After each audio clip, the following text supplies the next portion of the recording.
Expensive champagne lingered on my lips before the world went dark. I woke up to black water slapping against a yacht that should not have been empty. The GPS was smashed. The radio wires were cut. My family thought they had erased me, leaving me to drift too far from shore to scream. They forgot that a ghost has nothing left to lose. The gift I sent back was not forgiveness. It was a receipt. My name is Piper Holmes, and I am 29 years old. That was the first fact I had to retrieve from the black fog swirling inside my skull.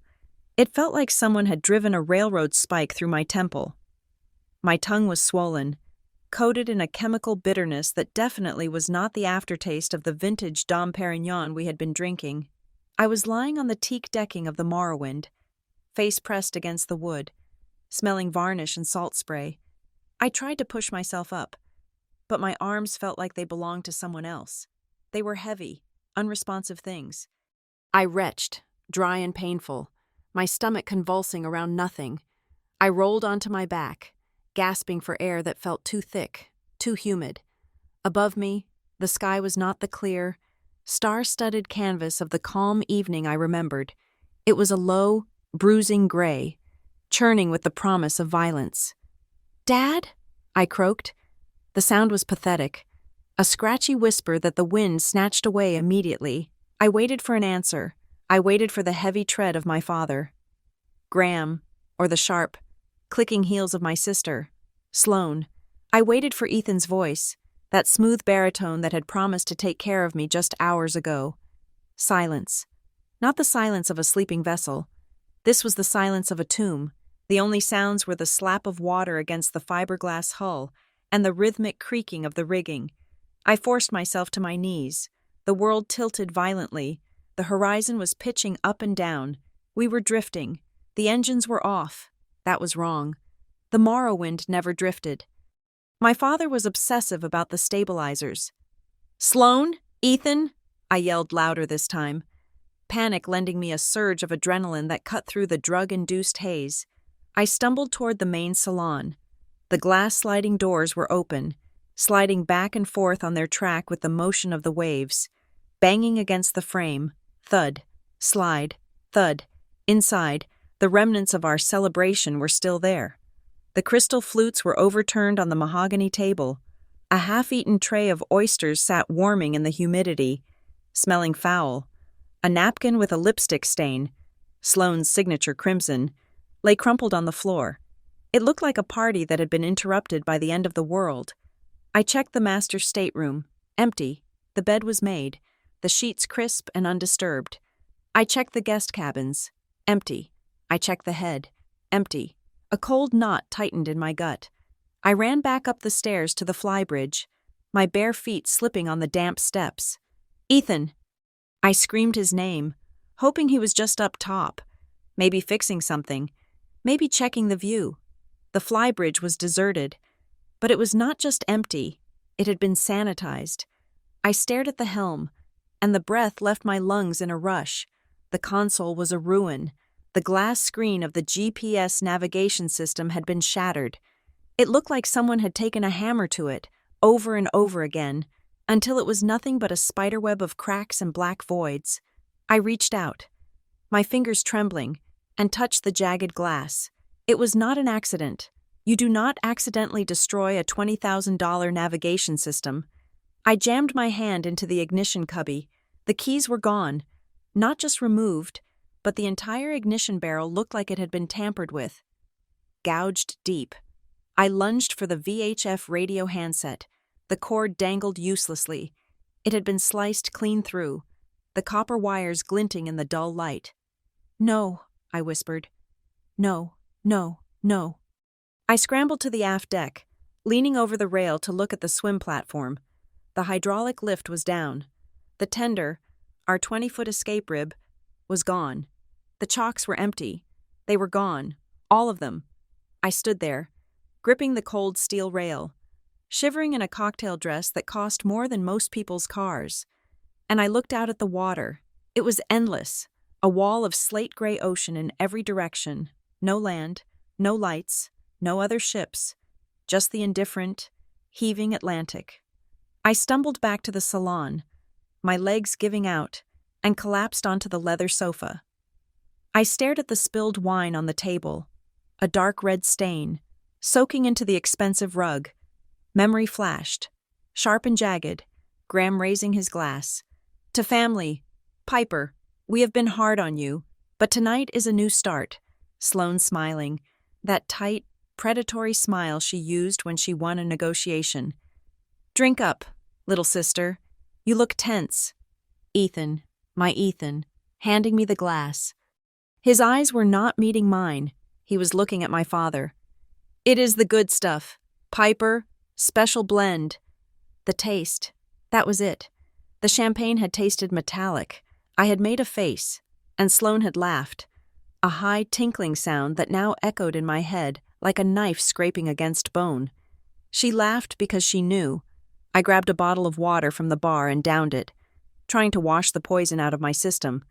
I threw the bottle across the room. It bounced harmlessly off the wall. This was not a mistake. They did not get drunk and accidentally leave me behind. You do not accidentally smash a GPS. You do not accidentally cut a radio wire.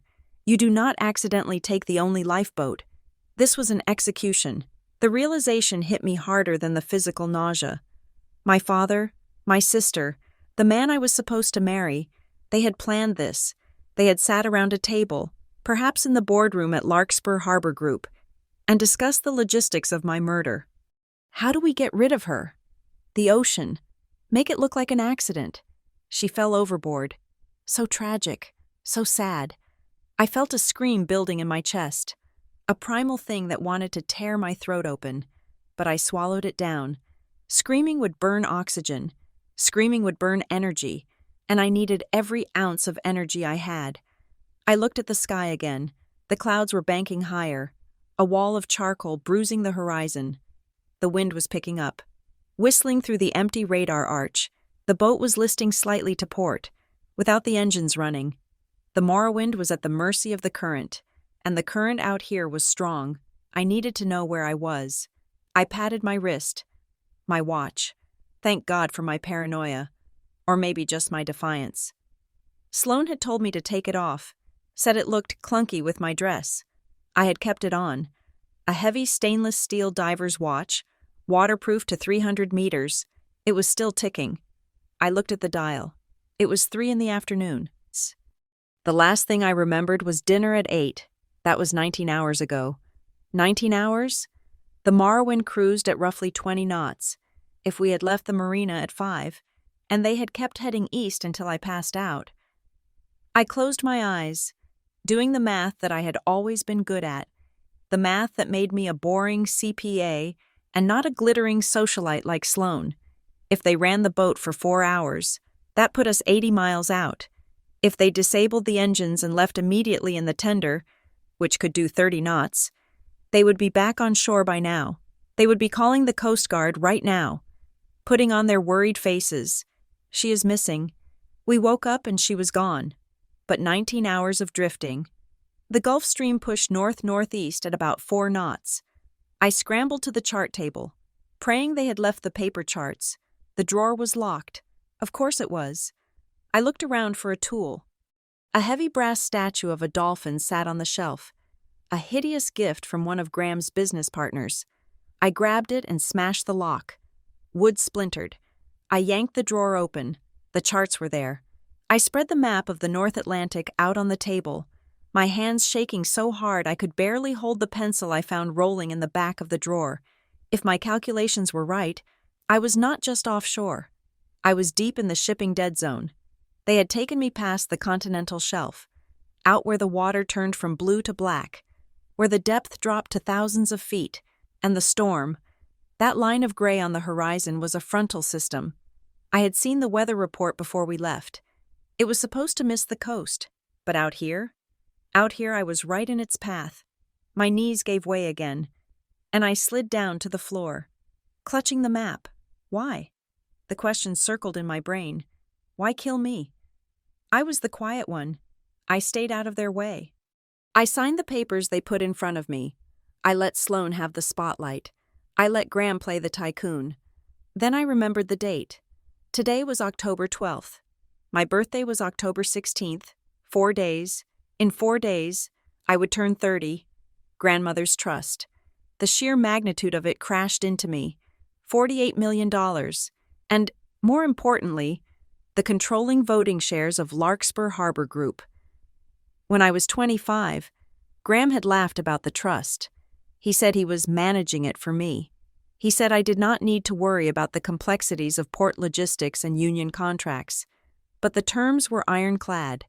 On my 30th birthday, the trusteeship dissolved. Absolute control transferred to Piper Homes, unless the beneficiary is deceased or incapacitated, or missing. If I was missing, presumed dead. The control reverted to the next of kin. Graham, and then Sloan. They did not just want me out of the way, they needed me erased. And they needed it to happen before the 16th. A wave slapped the side of the hull, harder this time, sending a spray of water over the gunwale. The boat shuddered. The sky was darkening rapidly. The wind was beginning to howl, a low, mournful sound that vibrated through the fiberglass. I looked at my reflection in the dark glass of the sliding door. My hair was matted, my makeup smeared, my dress torn at the hem. I looked like a ghost. Maybe I was a ghost. To them, I was already dead. They were probably raising a glass to my memory right now, wiping away fake tears while they mentally spent my inheritance. A surge of heat rose up in me, burning away the cold terror. It was not hope. Hope was flimsy. This was rage. Pure, distilled rage. I stood up. I wiped the smudged mascara from under my eyes. I steadied myself against the chart table as the floor pitched beneath me. "You made a mistake, Graham," I said to the empty room. My voice was raspy, but it was steady. They thought they had left a helpless girl to drown. They thought Piper, the boring accountant, the one who got seasick, the one who never fought back, would just curl up and die. They forgot that I was the one who balanced their books. I was the one who found the errors. I was the one who fixed the mess they made. I looked at the horizon, where the storm was building into a wall of black fury. "If you want me dead," I hissed, "you are going to have to come out here and finish it yourself." I had 4 days. 4 days to survive the ocean. 4 days to survive a storm without power or navigation. 4 days to keep my heart beating just to spite them. I turned away from the glass and headed toward the galley. I needed inventory. I needed water. I needed to see what else they had broken. I was not Piper Holmes, the victim, not anymore. I was a loose end they had failed to cut, and I was going to live. To understand why I am currently clinging to a fiberglass ledge in the middle of the Atlantic Ocean, waiting for a storm to swallow me whole, you have to understand the specific, icy architecture of the Holmes family. Most families are built on blood or loyalty, or perhaps just shared trauma. My family was built on the quarterly earnings report. My father, Graham Holmes, is a man who lives his life as if he is a walking, breathing board of directors. He does not have relationships. He has transactions. If you are profitable to him, you are family. If you are a liability, you are a line item to be redacted. I grew up watching him calculate the ROI of a birthday party before he would agree to pay for the cake. He is a handsome man in that silver fox, country club way, always tanned, always wearing a suit that costs more than a mid-level employee makes in a year. But his eyes are dead. They are calculators that never stop running the numbers. Then there is my sister, Sloan. If Graham is the cold, hard cash, Sloan is the inflation that eats it alive. She is 2 years older than me and has never worked a day in her life. Unless you count managing her social calendar as a career, which she frequently reminds everyone is exhausting work.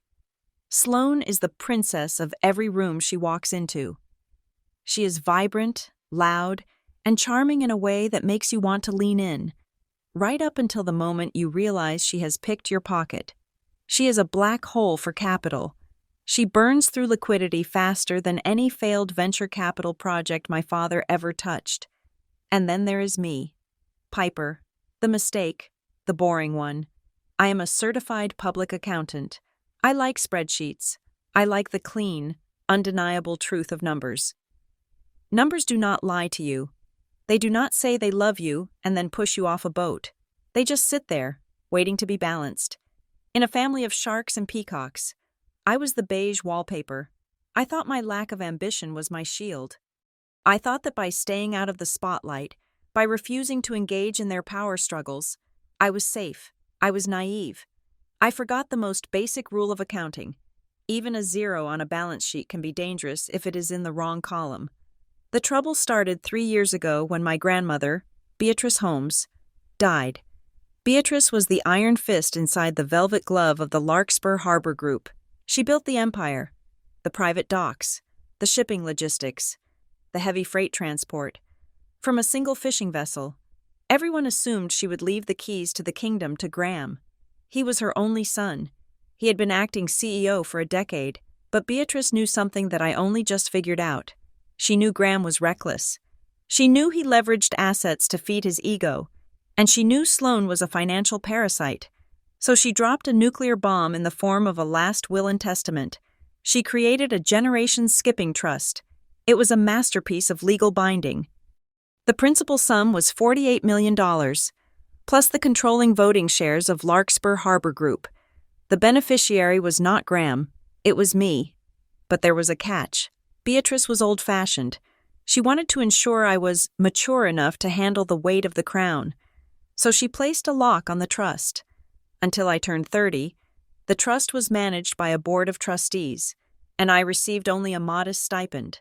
On my 30th birthday, the trust would dissolve into my direct ownership. I would become the majority shareholder. I would have the power to fire my father. I would have the power to cut off Sloane's allowance. However, the lawyers included a standard survivorship clause, the kind you gloss over because you never think it will apply to you. If the primary beneficiary dies, or is declared missing and presumed dead, before the vesting date, my 30th birthday, the trust does not dissolve.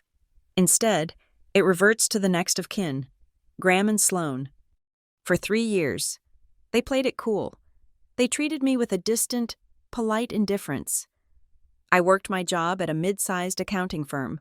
Far away from the Larkspur offices, I drove a sedan. I lived in a condo I paid for myself. I thought we had reached a detente. Then came the reconciliation, 2 weeks ago. Graham called me. His voice cracked with an emotion that sounded suspiciously like regret. He told me he was getting old. He told me he looked at our family photos and realized he did not know his youngest daughter. He said he wanted to fix it before my big 3-0. Just one night. Piper, he had said. A pre-birthday dinner. Just us. On the Morrowind. We will sail out, watch the sunset, pop a few bottles, and just be a family. No business, no lawyers, just us. I hesitated, but then Ethan squeezed my hand. Ethan Vale, my fiancé. The man with the soft eyes and the voice that could talk me down from a panic attack. We had been together for 2 years. He was an architect, struggling but passionate.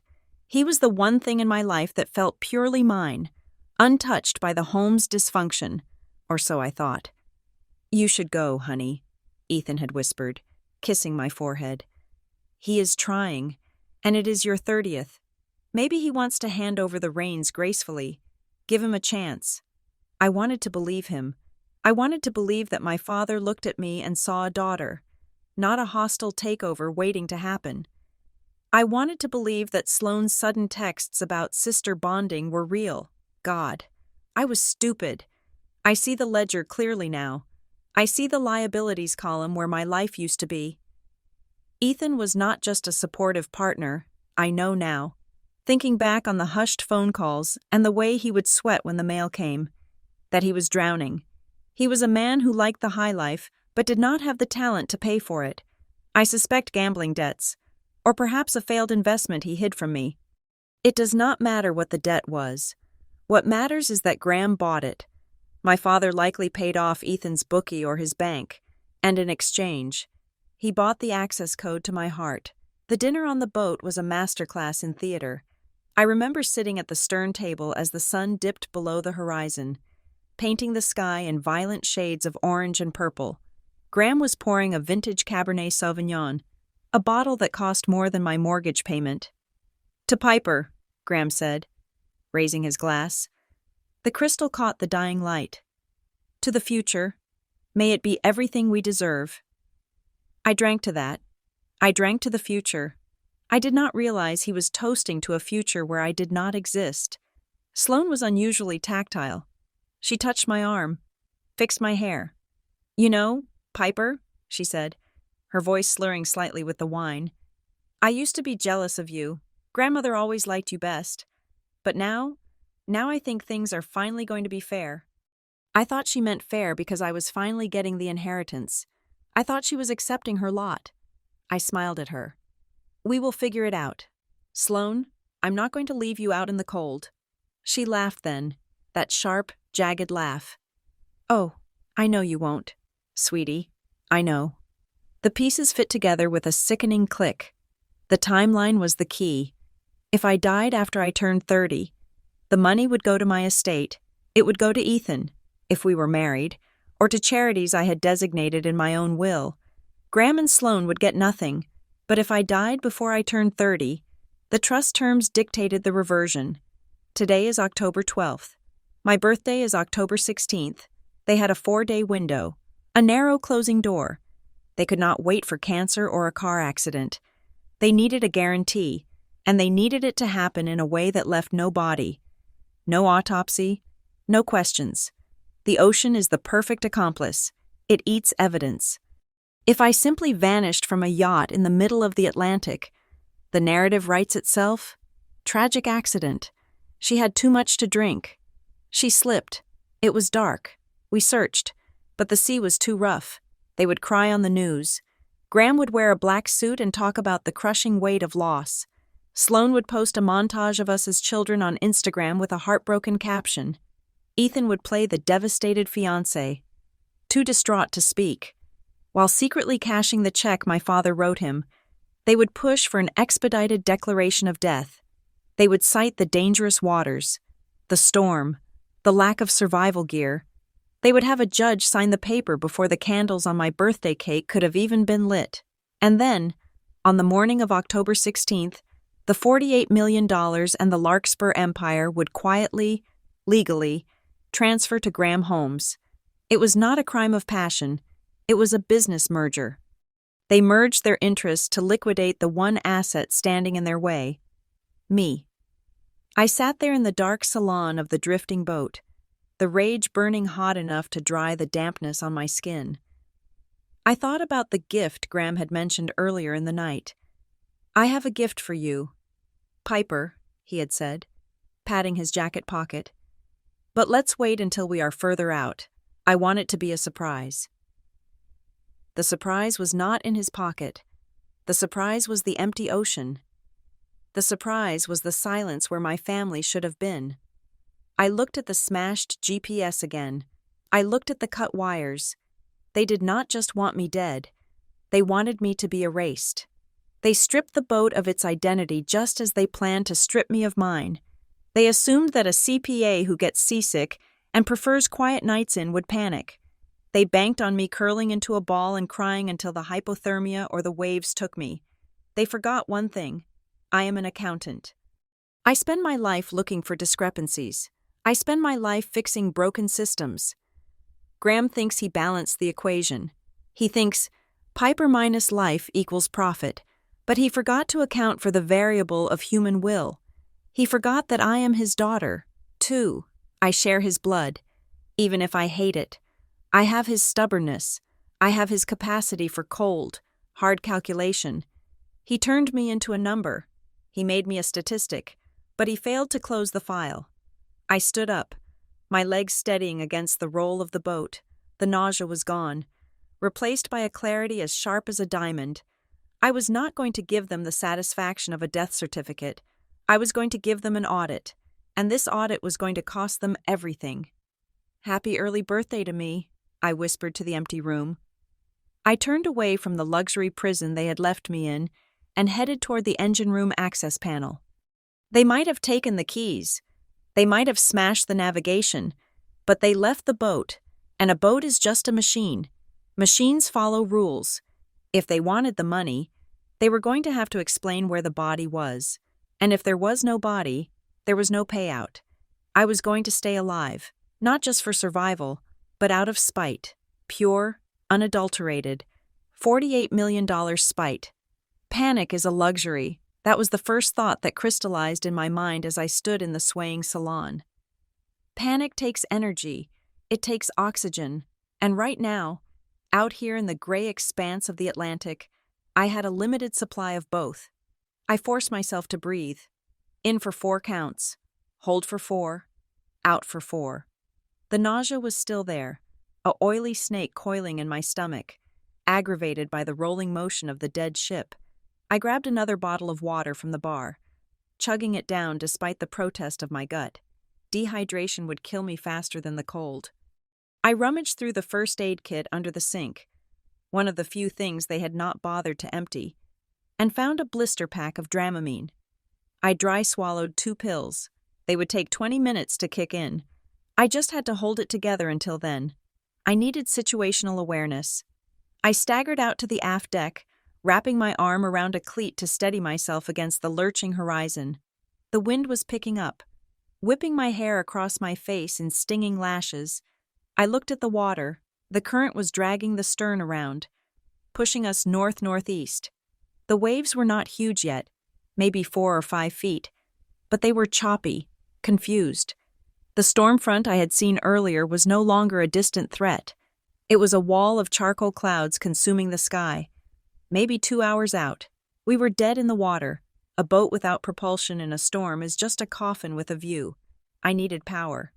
I turned and looked at the hatch in the cockpit floor, the engine room. My family thought I spent my summers in college finding myself or doing quaint little internships. That was the narrative Sloan sold at parties. The truth was, I worked. I worked because I hated the suffocating silence of our summer estate. I hated the way the staff looked at us, half fear and half contempt. So I went down to the commercial docks in Larkspur Harbor. I worked the front desk at a diesel repair shop for 2 summers. I made coffee, I filed invoices, and when the shop was quiet, I watched the mechanics. I liked the mechanics. They were honest. If an engine was broken, it was broken. You could not bribe a fuel injector. You could not charm a blown gasket. I learned things by osmosis. I learned that a diesel engine needs 3 things to run: fuel, air, and compression. It does not need electricity to run, only to start. I lifted the heavy hatch cover. The smell hit me instantly. Hot oil, unburnt diesel, and the rubbery scent of hoses. It was the smell of the only place I had ever felt useful.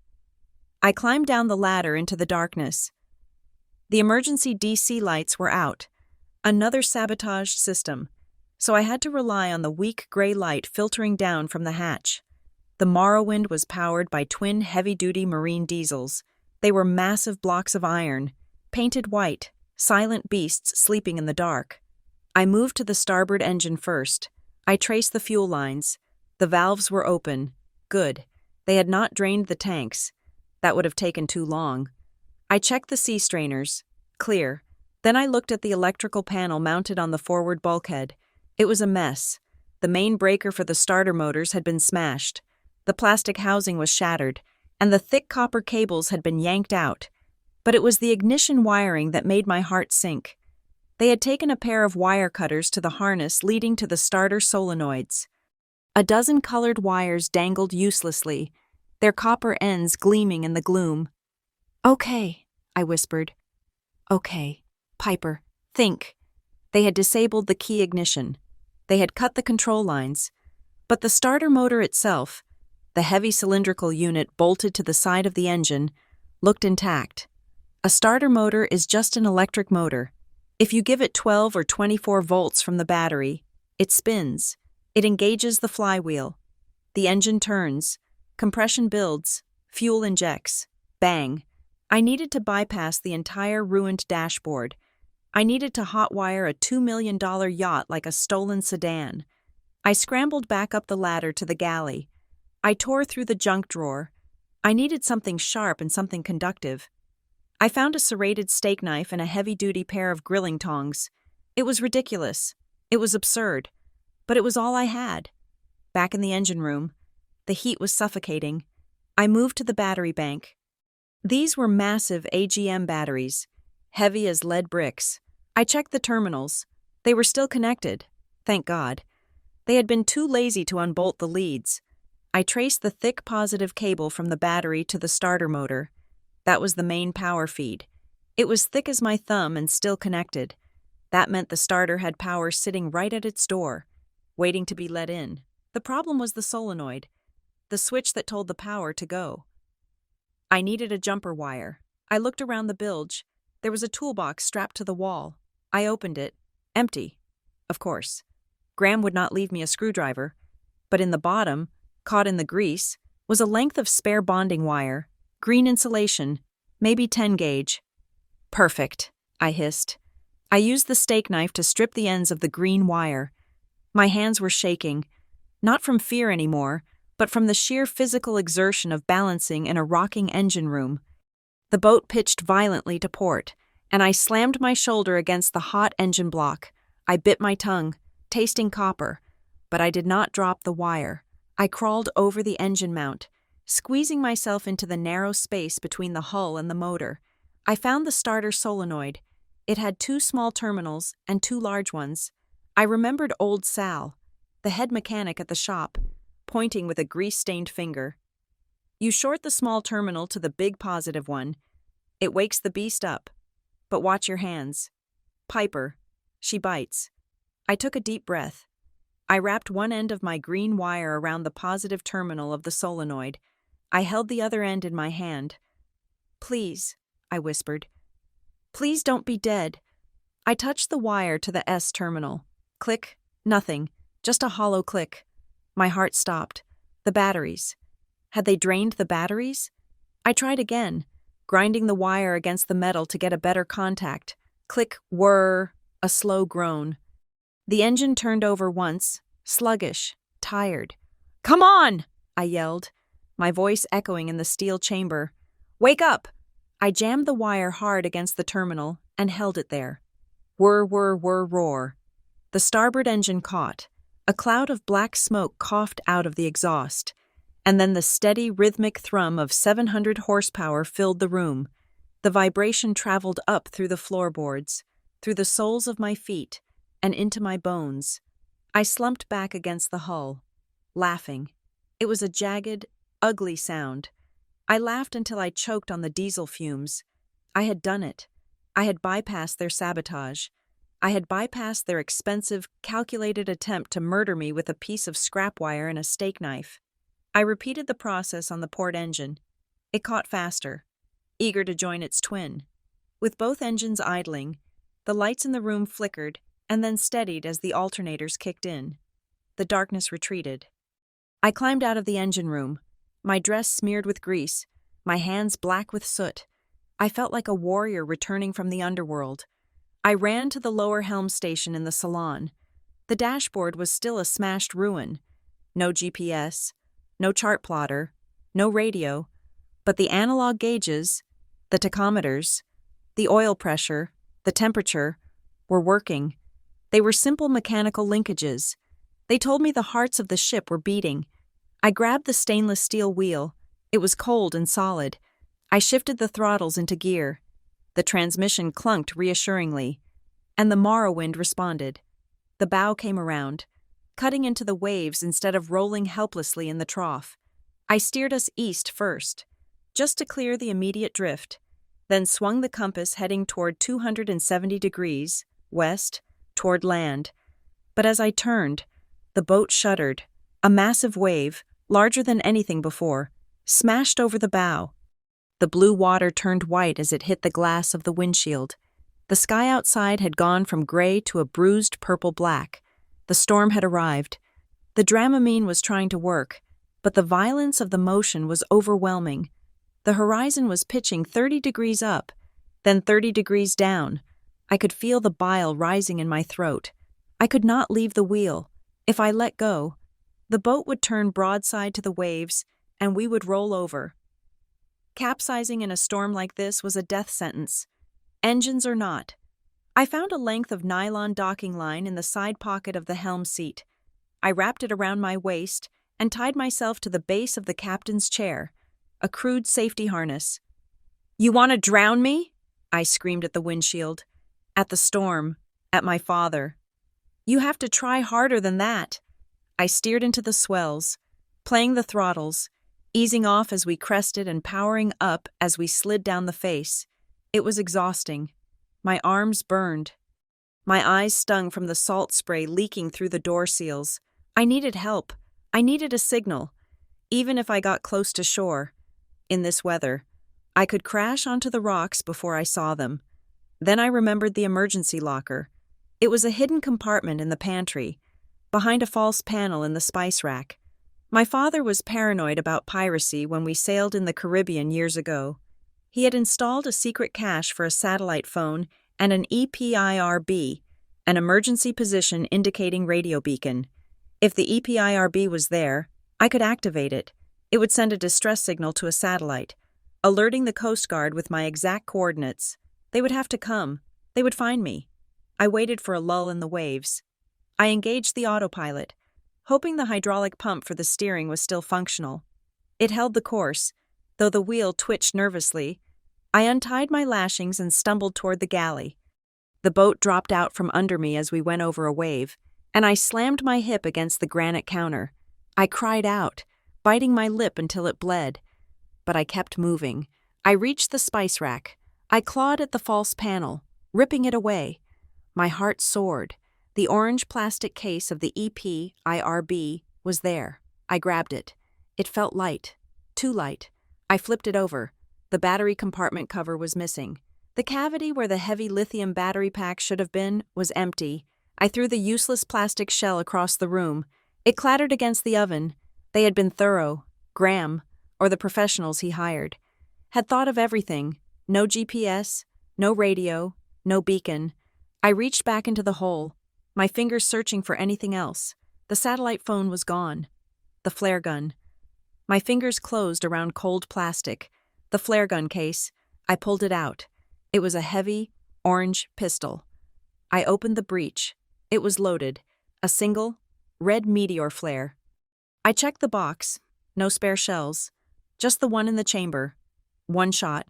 I had one shot to signal a passing ship, or to signal the shore if I ever made it that close. I stood there in the pantry, gripping the flare gun, listening to the roar of the ocean outside and the groan of the fiberglass hull. And then I heard it. It was not the wind. It was not the engine. It was a sound coming from the floor beneath my feet, a scrape, like a shoe dragging against wood. I froze. The pantry had a small access hatch in the floor, leading to a dry storage bilge area where we kept bulk wine and canned goods. It was a cramped, dark space. I heard it again, a sharp intake of breath, a sneeze that was violently suppressed. Someone was on the boat. My blood ran cold. Ethan? Had he stayed behind to make sure? Was he down there, waiting for the storm to do the work, and now realizing I had started the engines? Or was it a hitman, a professional my father had paid to ensure the accident was final? I looked at the flare gun in my hand. It was designed to save lives, but a magnesium flare burns at 3,000 degrees. If you shoot someone with it at close range, it does not just burn them, it goes through them. I released the safety catch. I stepped back, aiming the wide muzzle of the flare gun at the floor hatch. "Come out!" I yelled. My voice was steady, cold. "I know you are there." Silence. "I have a flare gun aimed at your face," I said. "I will burn this entire boat down with you inside it. Open the hatch." The handle of the hatch turned slowly. The wood lifted an inch. Then it was pushed open. A hand reached out. A dirty, bruised hand. A head emerged. It was a man, but it was not Ethan, and it did not look like a hitman. He was wearing a suit that had once been expensive, but was now torn and stained with bilge water. His face was a map of violence. One eye swollen shut. A cut on his lip. Blood matted in his hair. He looked like he had gone 10 rounds with a prizefighter and lost every single one. He blinked in the light, shielding his eyes. He looked up at me, and then at the flare gun pointed directly at his chest. He did not look aggressive. He looked terrified. "Don't," he rasped. His voice was dry, like sandpaper rubbing on stone. He coughed, a wet, hacking sound. "Don't shoot." I did not lower the gun. "Who are you? Did Graham send you?" He pulled himself up, sitting on the edge of the hatch, swaying with the motion of the boat. He looked at me with his one good eye, and I saw a strange mixture of pity and resignation. "No," he said. "Graham didn't send me. Graham tried to kill me, too." He took a breath, wincing as if his ribs were broken. "I am Miles," he said. "Miles Carraway. I work in compliance, and I am not one of them anymore. Miss Holmes." I stared at him. Miles Carraway. The name sounded familiar. He was the shadow that followed my father at board meetings, the man with the clipboards, the man who whispered in Graham's ear. "Why are you here?" I asked, my finger tightening on the trigger. "Because I found the insurance writers," he whispered. "And when I told your father I wouldn't sign off on a murder, he decided 2 accidents were better than 1. The boat slammed into another wave, throwing us both off balance. I grabbed the counter, keeping the gun trained on him. "You are going to help me drive this boat," I said. "I don't know how to drive a boat," he admitted. "Then you are going to learn," I said. "Because we are the only 2 people on Earth who know exactly what Graham Holmes did tonight, and I intend to keep it that way." I lowered the flare gun, but only by an inch. The barrel was still aimed squarely at the center of Miles Carraway's ruined chest. The storm outside was hammering the hull with the force of a battering ram. But the silence inside the galley was heavy, pressurized. "Talk," I said, "and make it fast. The waves are getting higher." Miles slumped against the pantry doorframe. He looked like a man who had been put through a shredder. His left eye was swollen shut, a grotesque bulb of purple and black flesh. His suit jacket, usually impeccable, was torn at the shoulder. "Graham," he wheezed, clutching his side. "Your father, he didn't just bring me along to carry his bags. Piper, he brought me to witness the accident. He needed a third party, someone credible, the head of internal compliance." He coughed, a wet, rattling sound that made me wince. "He wanted me to sign the affidavit," Miles continued. "He had it written up before we even left the dock. Piper Holmes, intoxicated, slipped on the wet deck, tragically lost at sea. He put the pen in my hand after dinner, after you passed out." "And you refused?" I asked, skepticism coating my voice. Miles Carraway was a company man. He was the guy who fired people on Christmas Eve because the calendar dictated it. "I am a lawyer, Piper, not a murderer," Miles said, looking up at me with his one good eye. "I told him I wouldn't do it. I told him he was insane. I told him I would go to the authorities the moment we docked." He touched the side of his head, where the hair was matted with dried blood. That was when he hit me, with the bottle of reserve Cabernet, the heavy glass one. I went down hard. I think he thought he killed me. I heard him tell Ethan to drag me to the stern. "Dump him with her," he said. "2 birds. My grip on the gun tightened. "How are you still here?" "Ethan," Miles said. "He is weak. You know that. He was dragging me, but he was shaking. He was crying. He dropped me near the pantry door when the boat lurched. I rolled. I rolled into the bilge access and locked it from the inside. I passed out. When I woke up, it was quiet. They were gone." I stared at him. It made sense. Graham was arrogant. He would assume a blow to the head was fatal, and Ethan was a coward. He would not check for a pulse if he could avoid it. "We need to move," I said, finally lowering the gun. "The storm is peaking. Can you stand?" "Barely. Good enough," I said. "Get to the salon. Sit on the floor. Do not touch anything unless I tell you to." I helped him up. He was dead weight, smelling of stale wine and fear. We stumbled through the lurching boat to the main cabin. I shoved him onto the rug and took the helm again. The next 3 hours were a blur of adrenaline and mechanics.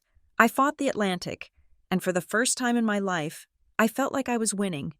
I steered the Morrowind not toward the main marina in Larkspur, where my father's cronies would be waiting, but north, I headed for Greyhaven. Greyhaven was a dying fishing town about 40 miles up the coast. It was a place of rusted trawlers, dive bars, and fog, the kind of place people like Graham Holmes only saw from the window of a speeding limousine. "Why Greyhaven?" Miles asked from the floor, holding a bag of frozen peas I had thrown at him to his face. "Because there are no cameras at the public dock," I said, my eyes scanning the dark water for channel markers, and because nobody looks for a multi-million-dollar yacht in a graveyard.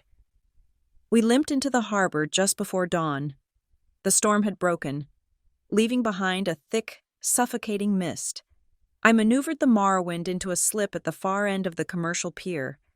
Wedged between a rotting tugboat and a barge full of scrap metal, I cut the engines. The silence that followed was ringing in my ears. "We can't stay on the boat," Miles said. "The harbor master will check the registration by morning." "I know," I said. "Grab your things." "I have nothing," he said. "They took my phone, my wallet." "Check your inside jacket pocket," I said. "Graham is thorough, but he is arrogant. He probably didn't check the liner." Miles checked. He pulled out a slim metallic rectangle. It was not a wallet. It was a portable solid-state hard drive. He looked at it, and a grim smile touched his split lip. "He missed this." "What is it?" "Insurance," Miles said. "I backed up the vessel's local server before dinner. I always do. It is protocol. It has the navigation logs, the engine data, and the CCTV feed." My stomach dropped. "The cameras were recording?" "The bridge and salon cameras are on a closed loop," Miles said. "They overwrite every 24 hours, but I pulled the data before they cut the power." He looked at me, his expression grave. "I have it. Piper, I have the whole thing." We left the boat. I was wearing a mechanic's jumpsuit I had found in the engine room, rolled up at the cuffs, covering my ruined cocktail dress. Miles looked like a vagrant. We walked into the town. I stopped at an ATM inside a 24-hour convenience store. I pulled a card from the lining of my bra. It was a debit card issued by a small online bank, registered to a P.O. box in another state. I had opened it 5 years ago, depositing $200 a month from my paycheck. Just a rainy day fund, a freedom fund. There was $12,000 in the account. I withdrew the daily maximum, $500. We found a motel on the edge of town called the Gull's Rest. The neon sign buzzed with a dying flicker. The lobby smelled of stale cigarette smoke and damp carpet. The clerk, a kid with headphones around his neck, didn't even look up when I put cash on the counter for 2 nights. Room 104. It was hideous. Peeling wallpaper, a bed that sagged in the middle, and a window that looked out onto a brick wall. But it had a door that locked. I sat on the edge of the bed. Miles sat at the small, wobbly desk. He plugged the hard drive into the motel's ancient television using a USB adapter he had miraculously kept in his pocket. "Are you sure you want to see this?" Miles asked. His hand hovered over the remote. "Play it," I said. My voice was flat. The screen flickered to life. The image was grainy, black and white infrared, but the faces were clear. It was the aft deck of the Morrowind. The timestamp read 8:45 in the evening. I saw myself.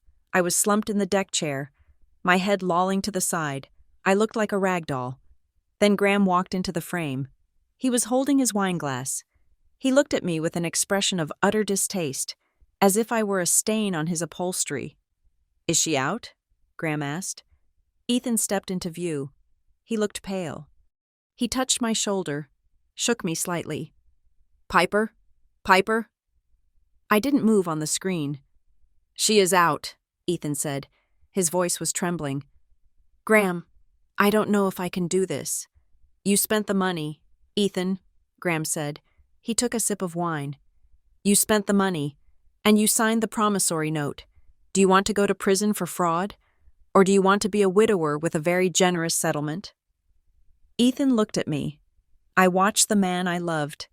The man I had planned to build a life with. Weigh my life against his debt. It took him 5 seconds to decide. "Help me lift her," Ethan said. Sloane walked in then. She was smoking a cigarette, something she never did in public. She watched them grab my arms and legs.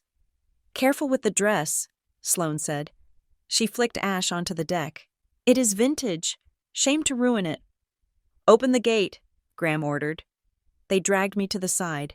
They didn't even look at my face. They handled me like a sack of garbage. "Make it quick," Graham said. "Don't let her wake up." Then they heaved. My body went over the rail. Splash. Gone. On the screen. Graham dusted off his hands. Sloane checked her reflection in the sliding glass door. Ethan just stood there, staring at the black water. "Done," Graham said. "Now, get Miles. We need the witness." The recording cut to static. The motel room was silent. The only sound was the humming of the mini-fridge. I expected to cry. I expected to scream, to throw the lamp, to break down. That is what a victim does. That is what the old piper would have done. But I didn't feel sadness. I didn't feel grief. I felt cold. It was a beautiful, clarifying cold. It started in my chest and spread to my fingertips. It froze the tears before they could form. It froze the heartbreak until it shattered into dust. They had not just killed me. They had dehumanized me. To Sloane, I was a dress to be saved. To Graham, I was a transaction to be closed. To Ethan, I was a debt to be paid. I stood up and walked to the window. I looked at the brick wall. "We should call the FBI," Miles said, his voice shaking. "We have the tape. We can go to the federal building in the city." I turned to look at him. "No. Piper, this is capital murder, attempted murder, conspiracy. If we go to the police," I said, my voice calm, "Graham will know within the hour. He has the local judges in his pocket. He plays golf with the district attorney, even the feds. By the time they process the evidence, Graham will have his lawyers bury us in injunctions. He will claim the tape is doctored. He will claim I am mentally unstable. He has the money to buy the narrative." "So what do we do?" Miles asked. "We can't just hide." "We aren't going to hide," I said, "and we aren't going to sue him." I walked back to the desk and looked at the frozen image of my father on the TV screen. "I know the company accounts, Miles. I know where the bodies are buried because I am the one who had to audit the graveyards." I looked at Miles. "Graham thinks in quarters. He thinks in fiscal years. He thinks money is power." I reached into my pocket and pulled out the crumpled receipt from the convenience store. I smoothed it out on the table. "He tried to kill me to save his empire," I said. "So I am not going to send him to jail. Jail is too easy. In jail, he can still be rich." I tapped the hard drive. "We are going to let them think I am dead. We are going to let them proceed with the funeral. We are going to let them feel safe. And while they are picking out my casket, we are going to dismantle Larkspur Harbor Group brick by brick." "You want revenge?" Miles asked.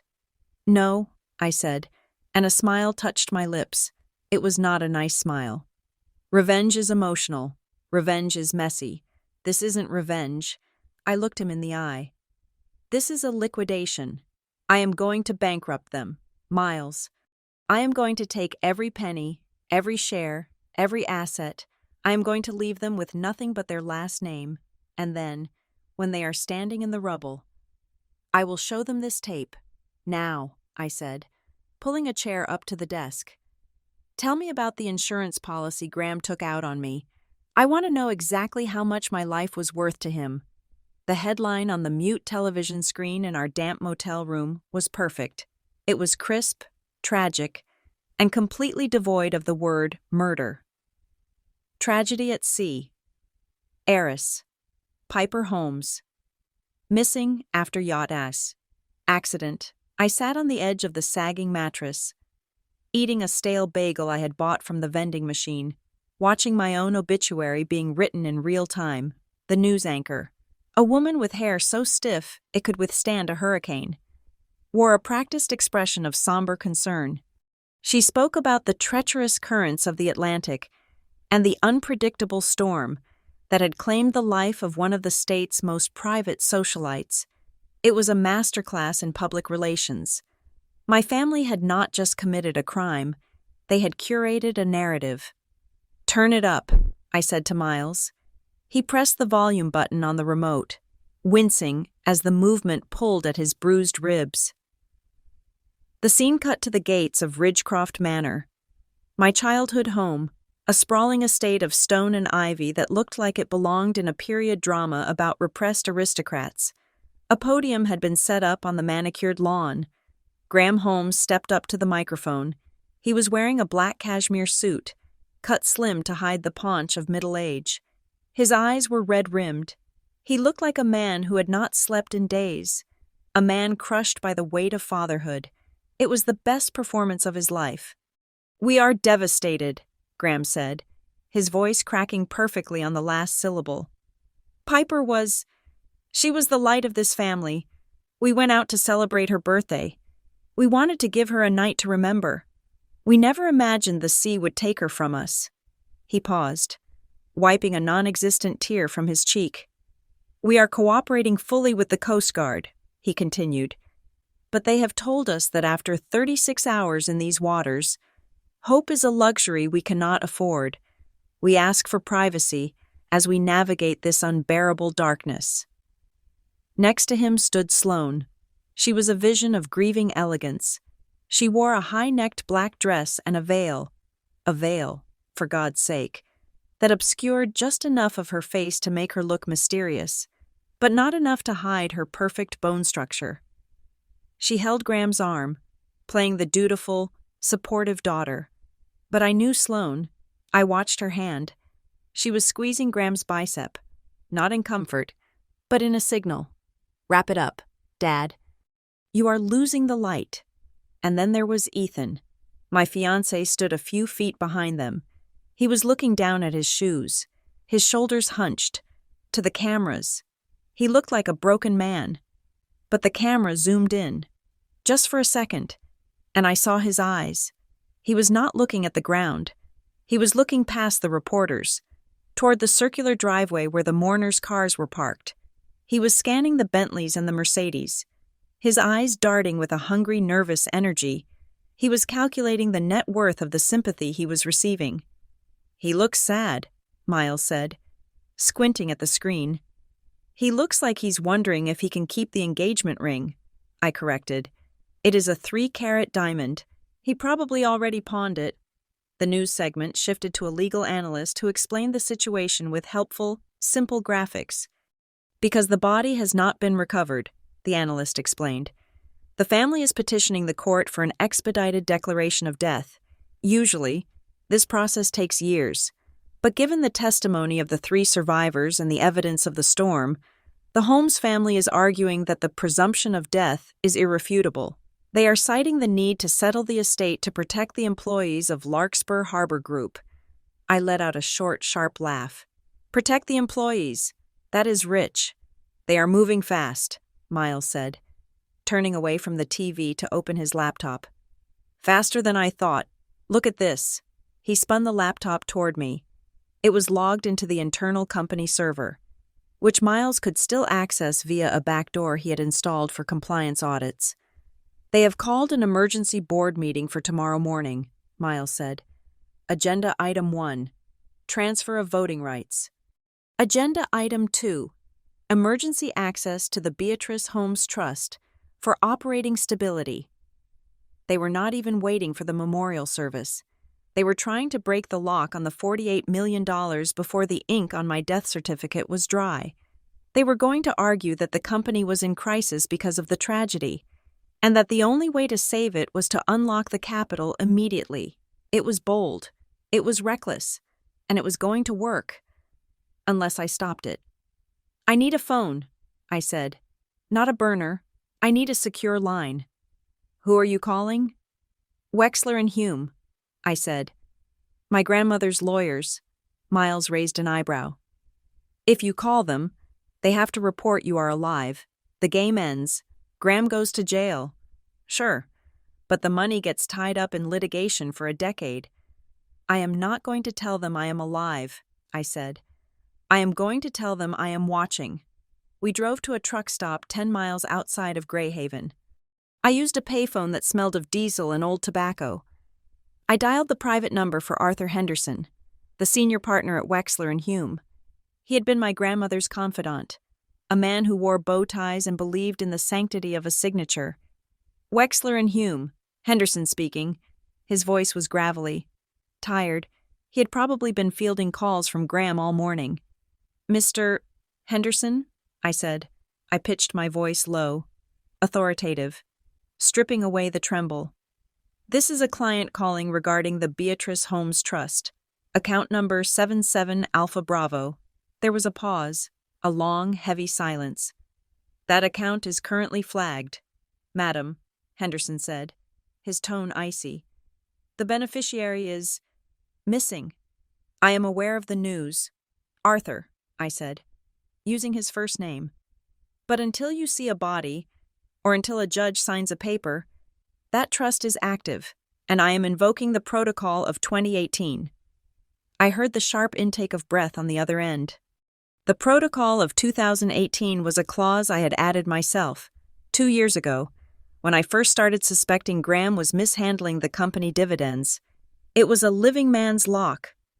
Protocol 2018 requires biometric verification for any changes to the trustee structure, Henderson said slowly. Or, in the absence of biometrics, a 2-factor verbal authentication code established by the beneficiary. The code, I said, reciting the words I had memorized, is, the sea refuses no river. Silence. I could hear the clock ticking in his office. That is correct, Henderson whispered. My God. Piper? I am not confirming my identity. Mr. Henderson, I said quickly. I am simply an authorized representative invoking the lock. Listen to me very carefully. No funds are to be released. No voting shares are to be transferred. If Graham Holmes or anyone else attempts to access the principal, you are to trigger a Level 4 security freeze. That means the accounts are locked until the beneficiary appears in person at your office. Do you understand? A Level 4 freeze requires me to notify the board that there is a security contest, Henderson said. Graham will know someone is blocking him. Let him know, I said. Tell him the system rejected his request. Tell him the ghost in the machine is fighting back. But do not tell him who called. If you do, the safety of the beneficiary is compromised. I understand, Henderson said. The freeze is active. Piper, if this is you, be careful. They are already drafting the press release for the funeral. Let them mourn, I said. It will make the resurrection more dramatic. I hung up. Back at the motel, Miles was deep into the financial records he had pulled from the hard drive. He looked paler than usual. The bruising on his face had turned a sickly yellow-green. It is worse than I thought, Miles said as I walked in. Graham didn't just want the money to expand. He needs it to breathe. He pointed to a spreadsheet that was a sea of red ink. Graham has been leveraging the company assets for 5 years. Miles explained.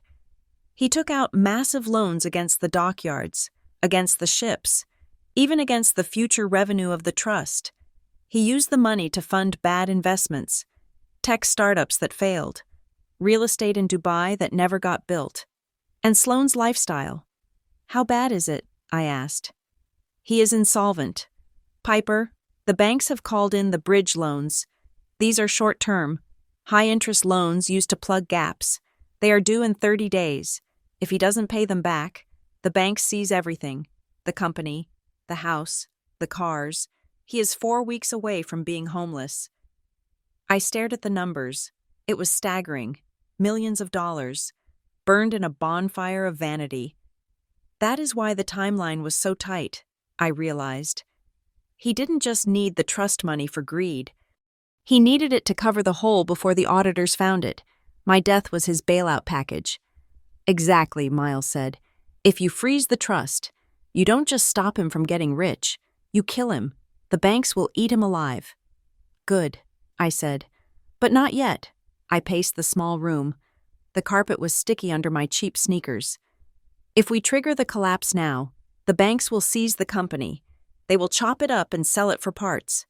The employees, the mechanics, the dock workers, the people who actually built this business, will lose their pensions. I cannot let that happen. So what is the plan? Miles asked. We need a 2-layer trap, I said.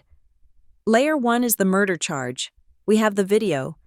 But that just puts Graham in prison. It doesn't save the company. Layer 2 is the money. I sat down opposite him. We need to let Graham think he's winning. We need him to dig the hole deeper. Let him take out more loans based on the expectation of the inheritance.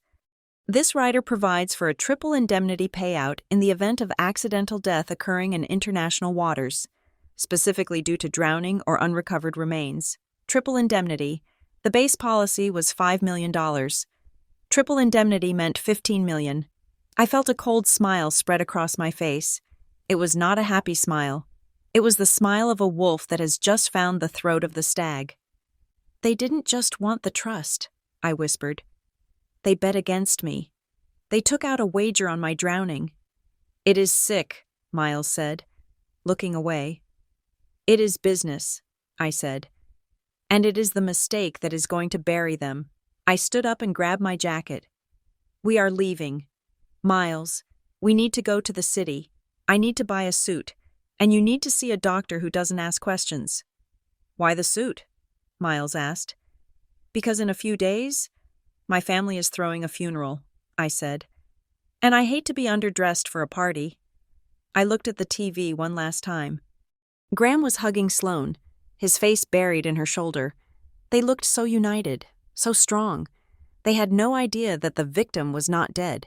She was just auditing the books, and the balance was due. The maritime fatality rider. I stared at the claws on the glowing laptop screen, the words burning themselves into my retinas. It was a sterile, legal paragraph buried on page 42 of the Ponzi document. But to me, it read like a contract for a hit. Triple indemnity, I said, my voice barely a whisper. They did not just want me dead, Miles. They wanted to hit the jackpot. We were still in the motel room, the air conditioner rattling in the window frame like a dying lung. Miles was sitting on the floor, surrounded by piles of printed spreadsheets we had generated from the hard drive. He looked up, rubbing his bruised jaw. It is a specific rider, Miles explained, tapping the paper. Usually reserved for deep-sea fishermen or oil rig workers. It pays out 300% of the face value if the insured party dies in international waters and the body is not recovered within 30 days. It assumes the body is lost to the elements. $15 million, I said. $5 million for the base policy, tripled because the ocean ate the evidence. I stood up and paced the small space between the bed and the wall. The sheer audacity of it was breathtaking. My father, Graham Holmes, had looked at his youngest daughter and seen a lottery ticket. He had calculated the odds, weighed the risk, and decided that $15 million was worth the price of my soul. But they cannot just claim it, I said, stopping in front of the window. Insurance companies are sharks. They do not write checks that size without an investigation. They need proof. That is the problem, Miles said grimly. They have it. He shuffled through the papers and handed me a scanned document. It was a Certificate of Seaworthiness and Incident Report, stamped by the Larkspur Harbor Master's office. To get the payout, Miles said, Graham needs a chain of evidence. He needs the ship's log, which he forged. He needs witness statements, which Sloane, and Ethan provided.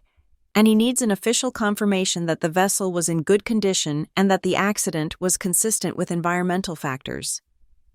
I looked at the signature at the bottom of the document. It was a scrawl I recognized. Jimenez. Jimenez, I spat. The Port Authority liaison. Graham has been paying for his golf club membership for 10 years. It is worse than golf fees, Miles said. I found a wire transfer from a shell company to Jimenez's personal account 2 days ago, $50,000. That was the price of his signature. He certified that the Morrowind was inspected before departure and that the safety equipment was fully operational. He validated their lie. I felt a cold fury rising in my chest. They had built a fortress of paper to protect their crime. They had corrupted the system so thoroughly that the truth was suffocating under layers of bureaucracy. They want to eat the insurance money, I said, realizing the full scope of the plan. The trust fund is the long-term play to save the company, but the insurance payout, that is cash, liquid cash. That is what they will use to pay off the immediate debts and keep up appearances while the courts process the death certificate. They are going to call it solace money, Miles predicted. Compensation for their immeasurable loss. No, I said. They are not. I grabbed my burner phone. Who is the lead underwriter for this policy? Which firm? Sterling Holloway, Miles said. They are tough. They have a fraud investigation unit that makes the FBI look like mall cops. Good, I said. I am going to give them a breadcrumb. I did not call Sterling Holloway directly. That would be too risky. If they traced the call to a motel in Greyhaven, the hunt would be on. Instead, I called Arthur Henderson, my grandmother's lawyer, again. Arthur, I said when he picked up, don't speak. Just listen. I am listening, he said. His voice was tight with stress. I am sending a courier to your office with a sealed envelope. I lied. There was no courier, but he did not need to know that. Inside, you will find a reference number for a policy held by Sterling Holloway. I need you to contact their fraud division anonymously. You are to tell them that a concerned party suggests they subpoena the maintenance logs of the Morrowind from the independent contractor we used 3 months ago. Not the logs provided by the family. Why? Arthur whispered. Because the independent logs will show the GPS and the tender were due for replacement. But they were functional, I said. The family is claiming mechanical failure caused the accident. If the insurance investigator sees the discrepancy, they will not pay. They will freeze the claim. Piper, Arthur said, breaking protocol. You are playing a dangerous game. If you stop the money, Graham will be cornered. A cornered animal bites. Let him bite, I said. I want him to bleed. I hung up. I did not need to send a courier. Arthur was smart. He would make the call. He would plant the seed of doubt. And once an insurance investigator smells rot, they do not stop digging until they find the corpse. Now, I said to Miles, let us see what they are spending. Miles had managed to mirror the corporate credit card feeds. It was illegal. It was inadmissible in court, and it was the most satisfying thing I had ever seen. The screen refreshed. The transactions scrolled by in a waterfall of excess. October 13th, the Plaza Hotel, New York, suite upgrade, $12,000. Sloan, October 14th, Bergdorf Goodman, vintage couture, $18,000. Sloan again. She was mourning me by buying a new wardrobe. October 14th, private aviation charter, Teterboro to Miami, $25,000. Graham. He was flying south, probably to calm down investors, burning cash he did not have on a jet he could not afford. They are bleeding the accounts dry, Miles said, shaking his head. They are spending the insurance money before it even hits the bank. Keep scrolling, I said. Look for Ethan. Ethan Vale did not have a corporate card, but Graham had a slush fund account, labeled consulting fees, that he used for bribes and off-book payments. There, I pointed. A transfer had cleared yesterday. Payee, EV, Design Solutions. Amount, $150,000. Memo, architectural retainer. Architectural retainer, I repeated, the words tasting like ash in my mouth. Ethan hasn't designed a building in 2 years. His license is suspended. $150,000, Miles murmured. That is a lot of money for a retainer. It is not a retainer, I said. It is a payoff. It is the price of his silence. And, I paused, looking closer at the transaction details. Look at the routing number. That is not his business account. That goes to a bank in Las Vegas. Gambling debts, Miles said. He sold me, I said. my voice devoid of emotion. He sold the woman he was going to marry for $150,000 to pay off a casino marker. It was cheaper than I expected. I thought I was worth at least $200,000. I stood there, staring at the number, 150,000. That was the value of my life to the man who had held me while I slept. That was the value of every I love you, every shared dream, every promise. I need to talk to him, I said. Piper, no, Miles warned. If you call him, he will tell Graham. He won't tell Graham, I said. Because he is a coward, and because I am going to scare the living hell out of him. I waited until nightfall. I knew Ethan's habits. He would be at his apartment in the city, drinking scotch, staring at the walls, terrified that the silence would eat him alive. I used a spoofing app to mask my number. I set the caller ID to unknown. I dialed. It rang 4 times. Hello? His voice was ragged. He sounded drunk. I didn't say anything. I just breathed, a slow, steady breath into the microphone. Hello? Who is this? Ethan asked. His voice pitched up a notch. Is this the press? I told you people to leave me alone. I let the silence stretch for 10 seconds. 10 seconds is a long time when you are guilty. Ethan, I whispered. I didn't use a voice changer. I wanted him to hear the gravel in my throat, the salt water that had not quite left my lungs. There was a crash on the other end, like he had dropped the glass. Piper, he breathed. It was a sound of pure terror. No, that is not. Who is doing this? Sloan? Is this some kind of sick joke? $150,000, I said.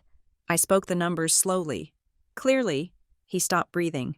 That is the number, isn't it, Ethan? I continued. Direct deposit to the Las Vegas account. Architectural retainer. Oh my God, he whimpered. Oh my God. You are dead. I saw you. I saw you go under. You saw what you wanted to see, I said. You saw a way out of debt. You saw a check. Piper, please. He began to sob. He made me. Graham. He said he would ruin me. He said he would tell everyone about the embezzlement. I didn't have a choice. We always have a choice. Ethan, I said. You chose the money. Where are you? He begged. Please, tell me where you are. I will come get you. We can fix this. I still love you. Piper, I swear. I laughed. It was a cold, dark sound that frightened even me. You don't love me, Ethan. You love your life. And right now, your life belongs to me. What do you want? He asked. I will give the money back. I will testify. Just tell me what to do. I want you to sit there, I said. I want you to sit in that apartment and look at the door. I want you to wonder every time the elevator dings if it is me. And when Graham asks you why you look like you have seen a ghost, you are going to smile and tell him everything is fine. Why? He whispered. Because if you tell him I am alive, I said, I will release the recording of you helping him drag my body across the deck, and you won't go to prison for fraud. Ethan, you will go to prison for conspiracy to commit capital murder. You will die in a cage. I killed the line. My hand was shaking, but not from fear. It was the adrenaline of the hunt. I had him. He was the weak link, and I had just put a crack in the chain. Miles was watching me from the bed. He looked impressed and a little terrified. You broke him, Miles said. I just reminded him of the terms of his contract, I said. Well, you better be ready for what Sloan is planning, Miles said. He turned his laptop around. I found a file in her personal cloud drive. It is titled, Contingency Protocol C. I sat down next to him. Protocol C? It is a media strategy, Miles said. Prepared by her crisis management firm. Look at the bullet points. I read the document. It was a roadmap for character assassination. Scenario. Subject, Piper, is found alive or resurfaces. Narrative strategy. The Gone Girl defense. Key talking points. Piper has a history of mental instability and attention-seeking behavior. Fabricate anonymous school reports. Claim the disappearance was a staged cry for help or a malicious attempt to extort the family. Suggest substance abuse issues, pill addiction. Frame the narrative as a family trying to help a sick daughter while she tries to destroy them. If you show up, Miles said, they are not going to apologize. They are going to commit you. They are going to say you jumped off that boat in a manic episode and swam to shore to frame them. They will use their doctors to testify that you are delusional. They have a script, I said, reading Sloane's notes. Look sad, but resolved. Piper needs professional help, not a platform. It was brilliant, and it was evil. They would turn my survival into a symptom of my insanity. They think they can spin this, I said. They think that because there is no body, the story is malleable. How do we fight that? Miles asked. It is your word against the Holmes empire. I stood up and walked to the closet where my new suit was hanging.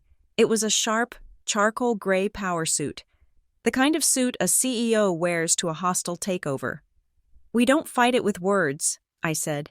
We fight it with a signature. I turned to Miles. Sloane likes gifts, I said. She loves the drama of a big reveal. So I am going to give her one. What are you talking about? I am going to prepare a package, I said. A gift for the Holmes Legacy Foundation. They are having their gala in 2 days, right? The memorial gala? Yes, Miles said. At the Westcliff Hotel. Perfect, I said. I am going to send a donation. A very special donation. One that requires a public acknowledgement. One that traps them in their own lie before I even walk in the door. I looked at the insurance papers, the bank transfers, and Sloane's PR plan. They built a house of cards, I said. I am not going to blow it down. I am going to glue the cards together so they can't fold them when the police arrive. Get the printer ready.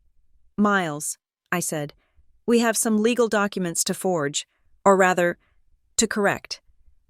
There is a specific kind of freedom that comes with being dead on paper. The world stops looking at you. The cameras stop tracking your face.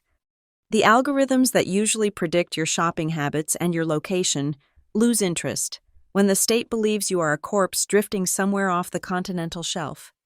You become a ghost, and ghosts can walk through walls that living people cannot. I decided not to resurrect myself just yet. If I walked into a police station now, I would be Piper Holmes, the hysterical victim. I would be subjected to questioning, to psychiatric evaluations, to the inevitable media circus that my family would manipulate to paint me as unstable. But as a ghost, I was the hunter. We need to move, I told Miles. Greyhaven is too small. If Graham is paranoid, and he will start sweeping the coastal towns. We abandoned the damp motel room in room 104.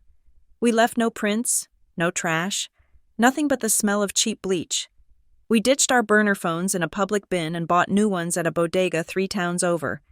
We bought new SIM cards with cash. We became smoke. We moved into the city, into the dense, anonymous heart of the financial district. I used a shell company I had set up years ago for a personal investment project, one I had never told my father about, to rent a short-term corporate apartment. It was a glass box on the 30th floor, overlooking the very skyline my family thought they owned. From here, we could see the Larkspur Harbor Group headquarters. It was a sleek, steel monolith near the water. I stood by the window, watching the lights on the executive floor burning late into the night. They are panicking, Miles said, setting up his server on the glass dining table. Look at the network traffic. He turned the screen toward me. It was a digital map of the company's internal communications. It was lit up like a Christmas tree. Graham is trying to liquidate assets, Miles explained. He is trying to sell off the heavy crane division to a Chinese conglomerate. It is a fire sale. He needs the cash to pay the bridge loans, I said. He thought my death would unlock the trust immediately, but since we froze it, he is scrambling. I had instructed Arthur Henderson to place a temporary administrative hold on the trust. It was not a full blockade. That would require a court order and might reveal I was alive. It was a bureaucratic stall. We cited irregularities in the beneficiary status, and demanded a secondary audit before any funds could be released. It was the kind of red tape my father hated more than anything. "He is hitting a wall," I said, a cold satisfaction settling in my gut. "Let's make the wall higher." I picked up my new secure phone. "I want you to trigger the covenant clauses on the dockside warehouses," I told Miles. "The environmental clauses?" "Yes. Send an anonymous tip to the EPA about a potential leak in Sector 4.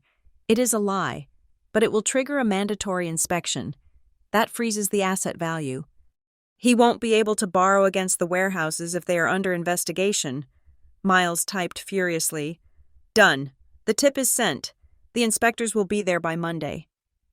My father was fighting a war on two fronts.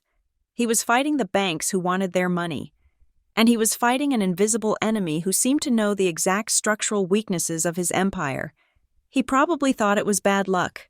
He probably thought the universe was testing him. He didn't know it was his daughter.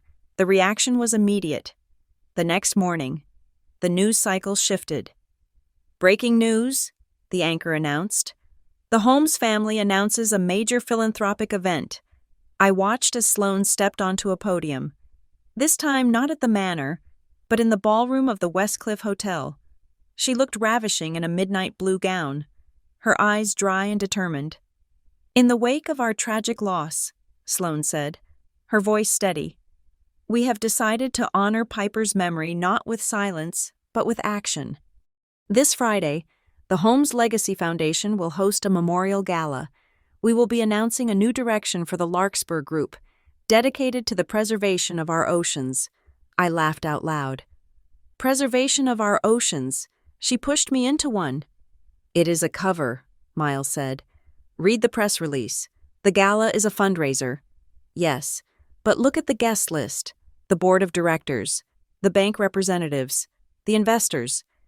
It is a shareholder meeting disguised as a funeral." I realized. They are going to use the gala to announce the restructuring.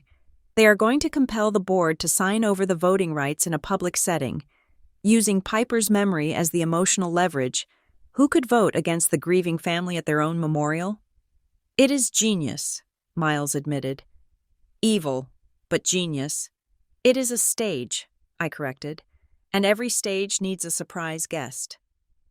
I began to design the gift. I needed something that would appear benevolent but would function as a legal bear trap. I spent hours drafting the document. It was a deed of gift. On the surface, it looked like a posthumous donation from my private estate to the foundation. It offered a massive sum, $5 million from my personal savings, which I didn't actually have liquid, but they didn't know that, to the foundation. But the deed had conditions, buried in the fine print, in the same complex legalese my father used to trap others. Was a warranty of good faith. By accepting the gift and countersigning the deed, which Sloane would have to do publicly to get the check, the recipient swore under penalty of perjury that they had no knowledge of, and were not complicit in any criminal act regarding the donor.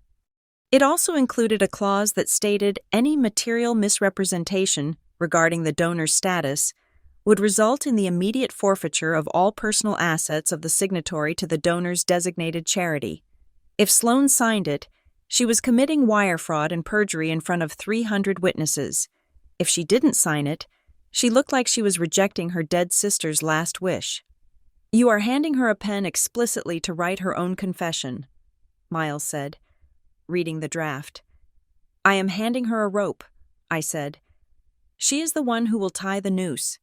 But while we were planning the offensive, the defense was crumbling. Miles froze. He was looking at the live feed from a security camera we had tapped into back at the Greyhaven Marina. "Piper," he said, his voice tight. "Look." I leaned over his shoulder. On the grainy screen, a black sedan was parked at the end of the dock where we had abandoned the Morrowind. A man in a tan trench coat was walking around the boat. He wasn't police. He moved differently. He was taking photos of the hull, of the lock I had picked, of the empty flare gun case. "Who is that?" I asked. "I ran the license plate," Miles said. "It is a rental, but I recognize the guy. That is Vance. He is a private investigator my father uses for delicate matters. He is the one who dug up dirt on the Union leaders last year. He found the boat, I said. I knew he would. He is talking to the harbor master, Miles said. He is showing him a picture of you. Graham knows I am not dead, I whispered. Or at least, he suspects. The body didn't wash up. The accounts are freezing mysteriously. He smells a rat. If Vance tracks us here, Miles said, we are done. He won't arrest us. He will make us disappear for real this time. He won't find us, I said, because we are going to send him somewhere else. I needed a decoy. I grabbed my purse. I have one active credit card left, I said. The one I used for the motel. They know about it by now. So destroy it, Miles said. No, I said. Use it.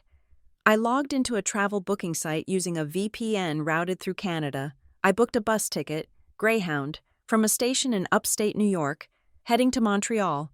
Departure time, tomorrow morning. I am buying a ticket, I said, and I am going to order a rideshare to pick me up at a coffee shop near the bus station. I won't be there, obviously, but the digital footprint will be. You are sending Vance to Canada, Miles smiled. I am sending him on a wild goose chase in the snow, I said. He will see the booking. He will see the credit card hit. He will assume I am running for the border to hide. He will follow the money. I booked the ticket, $200, a cheap price to buy us 3 days of invisibility. Now, I said, turning back to the real work. Let's talk about the FBI. You said we couldn't go to the FBI yet, Miles said. You said Graham has connections. We can't walk into the local field office, I agreed. But we can submit a tip to the Financial Crimes Enforcement Network, FinCEN. I pulled up the dossier we had compiled, the wire transfers, the insurance rider, the forged safety logs, the email regarding the architectural retainer for Ethan. This isn't a murder case anymore. Miles, it is a racketeer-influenced and corrupt organizations case, RICO. I explained the strategy. If we reported a murder, it would go to homicide.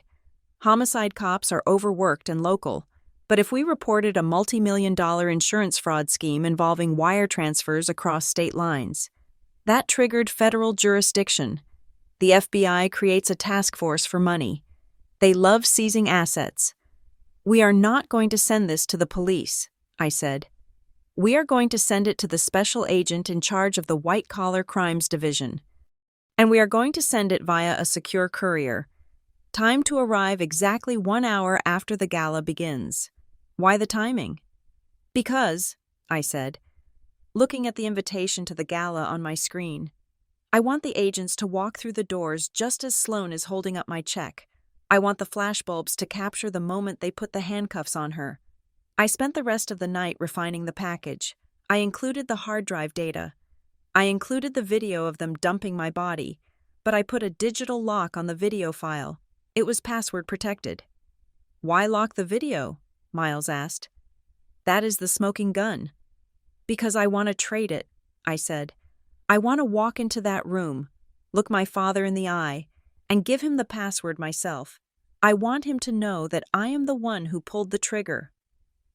The days blurred into a countdown. The gala was approaching like a storm front. I ordered the box for the gift. It was velvet, deep crimson. I placed the documents inside. I sealed it with wax. It looked like a royal decree. For Sloane, I wrote on the card. From Piper. Miles looked at me. He had cleaned up. The bruises were fading. He looked like a lawyer again, not a fugitive. Are you ready for this? He asked. Once you walk into that hotel, there is no going back. You can't be a ghost anymore. I don't want to be a ghost, I said, checking the glint of the fake diamond earrings I had bought to complete my disguise. I want to be the haunting. Vance is in Montreal, Miles reported, checking his phone. He just pinged a cell tower near the border. He took the bait. Good, I said. That leaves the door to the West Cliff wide open. I looked at the calendar. Friday, the 13th, a fitting day for a resurrection. I picked up the velvet box. It felt heavy. It weighed exactly as much as my family's greed. "Get the car. Miles," I said. "We have a party to crash." I was dead on paper. My death certificate was sitting on a judge's desk, waiting for a signature. My accounts were being closed. My clothes were being packed into boxes. But in the reflection of the high-rise window, I didn't look dead. I looked dangerous. I was about to walk into a room full of sharks without a cage, armed only with a pen and a velvet box. And for the first time in my life, I wasn't afraid of the water. I was the thing dragging them under. The box sat on the glass dining table of our high-rise safe house, looking less like a present and more like a loaded weapon. I had commissioned it from a bespoke stationer in the city, who asked no questions as long as the cash was crisp. It was covered in deep, blood-red velvet, the kind that feels expensive under your fingertips. It was heavy, weighted with lead in the lining to give it substantiality. On the lid, embossed in gold foil, were 4 words. For Sloane. From Piper. It was the bait. And I knew my sister well enough to know she would not just bite. She would swallow the hook whole. Inside, nestled in white silk where a diamond necklace or a deed to a vacation home might usually sit, was a single, bound document. It was titled, "The Holmes Legacy Grant, Preservation and Continuity Agreement, to the untrained eye, or to a greedy eye like Sloane's." It looked like a posthumous miracle. I had drafted it to appear as though, prior to my death, I had set aside a massive personal contribution to the family foundation, a final act of sisterly love.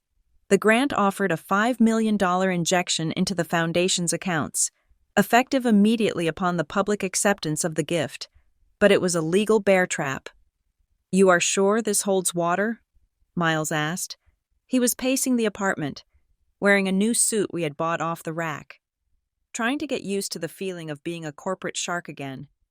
"It holds water," I said, running my finger over the wax seal I was about to apply. "Look at Section 4, Paragraph B." Miles picked up the copy I had printed for him. "The recipient," he read, "by accepting these funds, hereby swears under penalty of perjury that the circumstances regarding the donor's absence are accurately reflected in the official foundation statement attached hereto as Exhibit A." "And Exhibit A," I said, "is a transcript of the lie they are telling the police. It states I fell. It states it was an accident. It states they did everything to save me." "So if she signs this to get the $5 million, Miles realized, she is legally swearing to the false narrative. "Exactly," I said. "And look at Section 9, the Financial Integrity Clause." He flipped the page. "The recipient warrants that all foundation funds and associated corporate accounts are free of encumbrances, undisclosed liens, or fraudulent activity. Any material breach of this warranty results in the immediate transfer of the recipient's personal assets to the donor's secondary beneficiary, which is the Sea Shepherd Conservation Society," I said. "I chose them because Graham hates environmentalists." I took the wax stamp, a heavy brass seal with an antique H on it, and pressed it into the hot red pool on the envelope. "This document turns the gala into a tribunal," I explained. "Sloane thinks she is opening a check, but she is actually signing a confession. If she signs this in front of the press, she is locking herself into a fraud charge. If she admits later that she lied about the accident, she triggers the perjury clause. If the FBI finds the embezzlement later, she triggers the asset forfeiture clause." "It is a mirror," Miles said softly. "You are forcing them to look at themselves." "No," I said, placing the box in a courier bag. "I am forcing them to sell their souls in public, and I want the receipt." While I prepared the trap, my lawyer, Arthur Henderson, was busy shaking the cage. We had timed the legal notices perfectly, yesterday afternoon. Every bank that held a Larkspur Harbor account received a Notice of Compliance review from the Wexler and Hume firm. We did not accuse them of theft. We simply stated that, due to the uncertain status of the primary trust beneficiary, all associated accounts were subject to a 90-day audit period. It was not a freeze. It was a slowdown. It meant that every time Graham tried to move money to pay his loan sharks or his gambling debts, a red flag popped up on a compliance officer's screen. Through Miles's backdoor access to the company's security cameras, we watched the fallout in real time. Graham was in his office, and he was melting down. His face was a mask of purple rage. He was screaming at his CFO, a terrified man named Jenkins who was clutching a stack of files. "What do you mean, pending review?" Graham roared, slamming his hand on the mahogany desk. "I need that transfer to clear by Friday. The bridge loan is due." "The bank says it is automated." "Sir," Jenkins stammered, "because of the situation with Piper's trust, the system is flagging everything for manual approval." "Get me the insurance company," Graham yelled. "Get Sterling and Halloway on the phone. If we can't move the company cash, we need the policy payout." They are asking for more documentation." "Sir," Jenkins whispered, "they want the maintenance logs for the tender again." Graham threw a crystal paperweight across the room. It shattered against the wall, inches from a framed photo of me. "They are stalling," Graham hissed. "Someone is stalling us." He turned to the window. Looking out at the harbor, he looked smaller than I remembered. The arrogance was still there, but it was brittle now. He was a man standing on a cracking ice sheet, listening to the sound of the water beneath him. "He knows," Miles said, watching the screen. "He doesn't know it is you, but he knows the universe has turned against him. He is going to push Sloan," I predicted. "He needs a win. He needs the gala to be a massive success to reassure the creditors. He is going to make sure that night is a spectacle." And I was right. 2 hours later, we intercepted an email from Sloan to the event planner. Subject: a surprise for the finale. Content: we have received a special package from Piper's estate, a final gift. I want to open it on stage, right after the memorial video. Make sure the spotlight is on me. We need this to go viral. The narrative needs to be the sister's last wish. Make sure the press is ready. I read the email and felt a cold shiver of disgust. She had not even opened the box yet. She didn't care what was inside. She just saw from Piper and thought, opportunity. She was going to monetize my memory before my body was even cold. "She wants a viral moment," I said to Miles. "I am going to give her one she will never forget." That evening, the atmosphere in the safe house shifted. The frenetic energy of planning faded into a heavy, waiting silence. We were 36 hours away from the gala. Miles was sitting by the window, watching the city lights. He had a glass of scotch in his hand, the first drink I had seen him take since the boat. "You know," he said, not looking at me, "when you first pulled me out of that pantry, I was terrified of you." "You should have been," I said, checking the polish on my shoes. "I had a flare gun." "No," Miles said. "I mean, I thought you were going to be like them.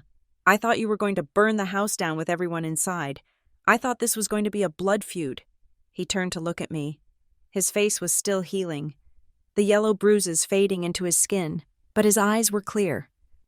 "But this," he gestured to the paperwork, the velvet box, the timeline of federal intervention we had mapped out. "This isn't arson. Piper, this is surgery. Arson is emotional," I said. "Arson is messy. I don't want to destroy the company. Miles, there are 300 people working at the docks who didn't try to kill me. If I burn it all down, they starve." "You are declawing them," Miles said. "You are removing their ability to hurt anyone ever again. You are not just taking their money, you are taking their power." "The money is just the scorecard," I said. "The power is the weapon. Graham uses his name like a cudgel. Sloan uses her image like a scalpel. I am going to strip them of both. When I am done, Holmes won't mean power. It will mean fraud." I walked over to the window and stood beside him. "Are you ready?" I asked. "To walk back into that world?" "I don't have a choice," Miles said. "My life ended on that boat, too. The Miles Carraway who was afraid of his boss died in the pantry.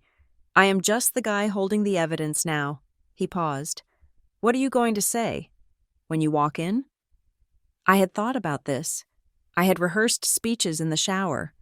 Long monologues about betrayal and justice. But they all felt fake. They felt like bad movie dialogue. I am not going to make a speech, I said. Speeches are for people who need to convince you of something. I don't need to convince anyone. I just need to be there. Just be there? When a dead woman walks into her own funeral, I said. She doesn't need to scream. Her presence is the scream. I looked at the clock. It was nearly midnight. The city was asleep, but I was wide awake. My nerves were vibrating at a frequency that felt like electricity. And then, my phone buzzed. Not the new secure phone, the old one. The one I had kept turned off in a Faraday bag at the bottom of my suitcase, only turning it on for 60 seconds a day to check for pings. I froze. What is it? Miles asked. Seeing my face, I pulled the phone out. The screen was glowing in the dark room. A single text message. Sender. Ethan. My heart hammered against my ribs. I stared at the name. The man who had promised to love me. The man who had sold me for $150,000. I unlocked the screen. Text. You are alive, aren't you? I stared at the words. He didn't know. He couldn't know. He was fishing. He was terrified after my call to him the other night. The anonymous call where I read him the transaction number. He was spiraling. He is cracking, Miles said, looking over my shoulder. He is panic texting a dead girl's number. He is dangerous, I said. A scared coward is the most dangerous thing in the world because they are unpredictable. If he goes to Graham, Miles started. He won't, I said. If he goes to Graham and says, I think Piper is alive, Graham will ask him why, and Ethan would have to admit that someone knows about the gambling debt payoff. He can't tell Graham without exposing his own motive for the murder. So what do? I let him sweat, I said. I want him walking into that gala looking like he hasn't slept in a week. I want him jumping at shadows. When I walk through those doors, I want Ethan to be the first one to break. I typed nothing. I let the message sit there, unanswered. The silence would be louder than any threat I could type. One more day, I whispered. I put the phone back in the bag. I went to the closet and looked at the dress I had bought. It wasn't black. Everyone else would be in black. It was white. Stark, blinding, bone white, the color of a ghost, the color of seafoam. I touched the fabric. Tomorrow, I said to the empty room. We opened the box. The text message from Ethan sat on my burner phone screen like a digital wound. Em kan sung phải không? You are alive, aren't you? It was a desperate cast into the dark, a reflex of a guilty conscience. I didn't reply immediately. I let him stew. I let him stare at his phone for 3 hours until the silence became unbearable. Then, I sent coordinates. No words, just a pin drop. The location was a small, sterile conference room in a shared workspace building on the edge of the financial district. It was neutral ground, or so he would think. In reality, it was a trap. I had rented it through a shell company. I had my lawyer, Arthur Henderson, set up a secure, encrypted camera feed, and I had Miles Carraway sitting in the adjacent room, behind a thin partition. With a recording device, I sat at the head of the long, empty table. I wore my new white suit. I looked like the ghost he feared I was. Ethan arrived 10 minutes early. He looked wretched. The handsome architect I had once planned to marry was gone. In his place was a twitchy, hollow-eyed man wearing a wrinkled shirt. He burst through the door, eyes wild, scanning the room until they landed on me. He froze. His face went gray. Piper, he breathed. He reached out, as if to touch a hologram. Oh my God, it is true. Sit down, Ethan, I said. My voice was calm. It wasn't the voice of his fiancée. It was the voice of a judge. He stumbled to the chair opposite me. He tried to smile, a pathetic, trembling thing. I knew it. I felt it. I told Graham. You didn't tell Graham anything. I cut him off. If you had told Graham, there would be men with guns coming through that door right now. Not just you. You are here because you are scared. Ethan, you are here to save yourself. He slumped. Piper, you have to listen. He made me do it. Your father. He is a monster. He found out about the debt, the Vegas markers. He bought the debt. Piper, he owned me. He said if I didn't help him, he would have me disbarred, prosecuted, ruined. He said he would hurt my parents. So you agreed to kill me instead, I said. I didn't want to, he pleaded, leaning over the table. I tried to talk him out of it. I told him we could just ask you for the money. But he said you wouldn't give it. He said you were rigid. He said you cared more about the rules than the family. He was right about that, I said. I do care about the rules. That is why we are here. I am so sorry, he wept, tears streaming down his face. I will do anything. I will fix this. I will go to the police right now. Stop lying, Ethan, I said sharply. You are not going to the police. You are here because I know about the $150,000. You are here because you want to know if I'm going to send you to prison. He wiped his face, sniffing. What do you want? The truth, I said. Everything. Every conversation you had with Graham since the boat. If you lie once, I walk out, and the FBI gets the bank transfer records. Ethan took a shaky breath. Okay. After we left you. Graham was manic. He was drinking. He kept saying it was necessary correction. He paid me the money the next morning. Direct transfer from the consulting account. What was the deal? I asked. Specifically. The money was for the debt, Ethan said. But there was a condition. I had to sign an NDA, and I had to agree to testify to your mental state if you ever came back. My blood ran cold. Explain. He has a contingency plan, Ethan whispered. He paid a psychiatrist, Dr. Aris. Do you know him? The family shrink, I said. The one who prescribed Sloane her exhaustion medication. Graham had Aris draft a file, Ethan said. It is backdated, 3 years of notes. It claims you have been suffering from paranoid delusions, dissociative episodes, and suicidal ideation.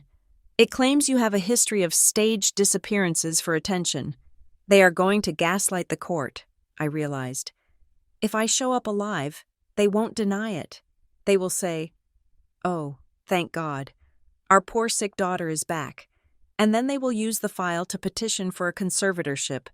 They will lock me up in a facility and take control of the trust as my legal guardians. Yes, Ethan said. That is the plan. If you walk into that gala tomorrow, they will have an ambulance waiting, not a welcome party. It was diabolical. It was smarter than I gave Graham credit for. He wasn't just trying to kill me. He was preparing to bury me alive in a padded room if the ocean failed him. And there is something else, Ethan said, lowering his voice further. The company structure. Graham did something to the bylaws last week. I heard him bragging to Sloane. What did he do? He added a poison pill clause to the Class A shares. Ethan said, if the voting control shifts hostilely, meaning if you try to take over, it triggers an automatic debt call. All the company's liabilities become due immediately. It forces a liquidation sale. I stared at him. A poison pill. Graham had rigged the building to explode if I tried to unlock the front door. If I claimed my inheritance and fired him, the company would self-destruct. The banks would seize the ships, the docks, the warehouses. The 300 employees I wanted to save would be on the street. He would burn it all down? I asked. He would rather see it ash than see it yours, Ethan said. I sat back in my chair. This complicated things. I couldn't just arrest him. If I arrested him and took control, the debt call would trigger. I had to defuse the bomb before I cut the wire. You have given me what I need, I said. Ethan looked hopeful. So, we are good? I helped you. I told you everything. You told me everything because I forced you to, I said. That doesn't make you good. Ethan, it makes you useful. I can be more useful, he said. I can be your spy. I can go back to the gala. I can tell you what they are doing. I looked at him. I saw the fear in his eyes, but I also saw the calculation. He was already thinking about how to play both sides. I have a question for you. Ethan, I said, what are you most afraid of? He hesitated. Dying. No, I said. You are afraid of being poor. You are afraid of being a nobody. He swallowed hard. I am afraid of prison and losing everything. Good, I said. Remember that fear. It is the only thing keeping you alive. I stood up. Go to the gala. Ethan, play your part. Look sad. Stand next to Sloane. Do exactly what Graham tells you to do.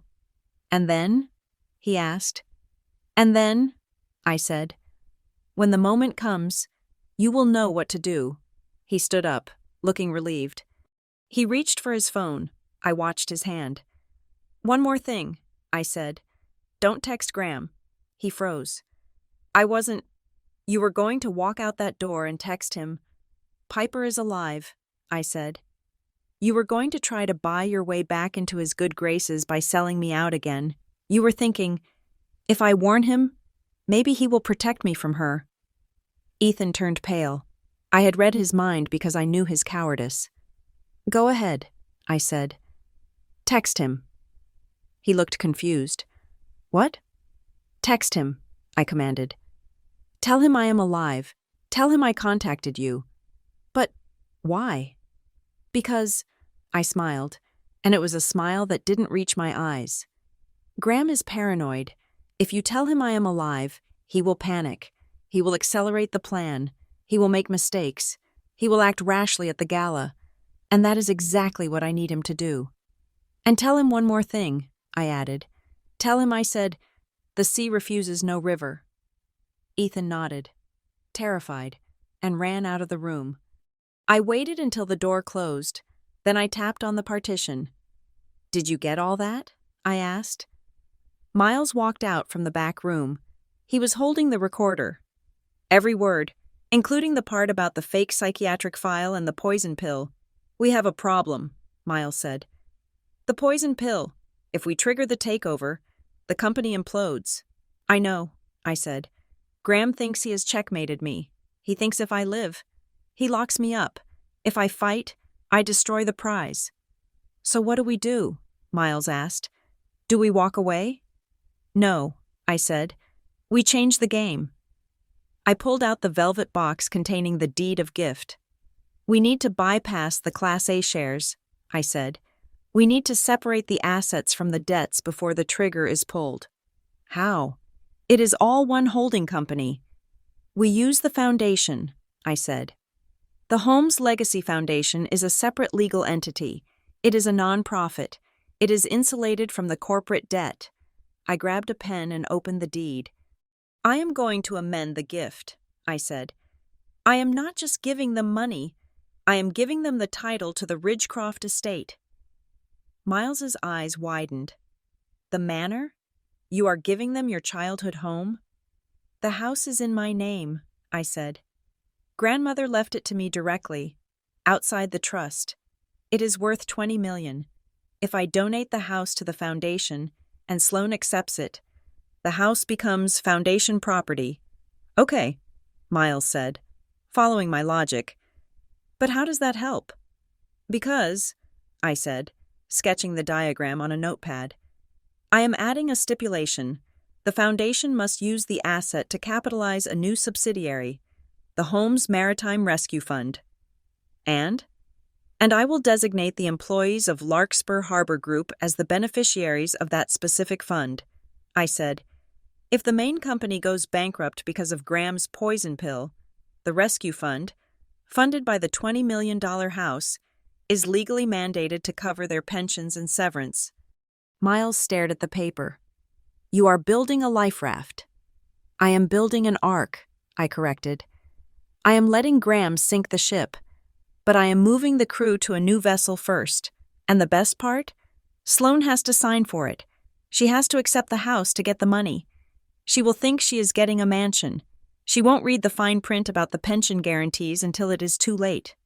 It is brilliant, Miles said, but it is risky. You are giving up your inheritance, the house, the trust, everything. I don't want the money, Miles, I said. I never did.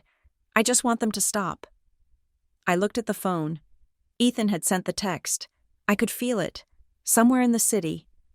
Graham Holmes was looking at his screen, his blood pressure spiking, his paranoia boiling over. He knew I was coming. That was good. A calm enemy plans. A panicked enemy reacts.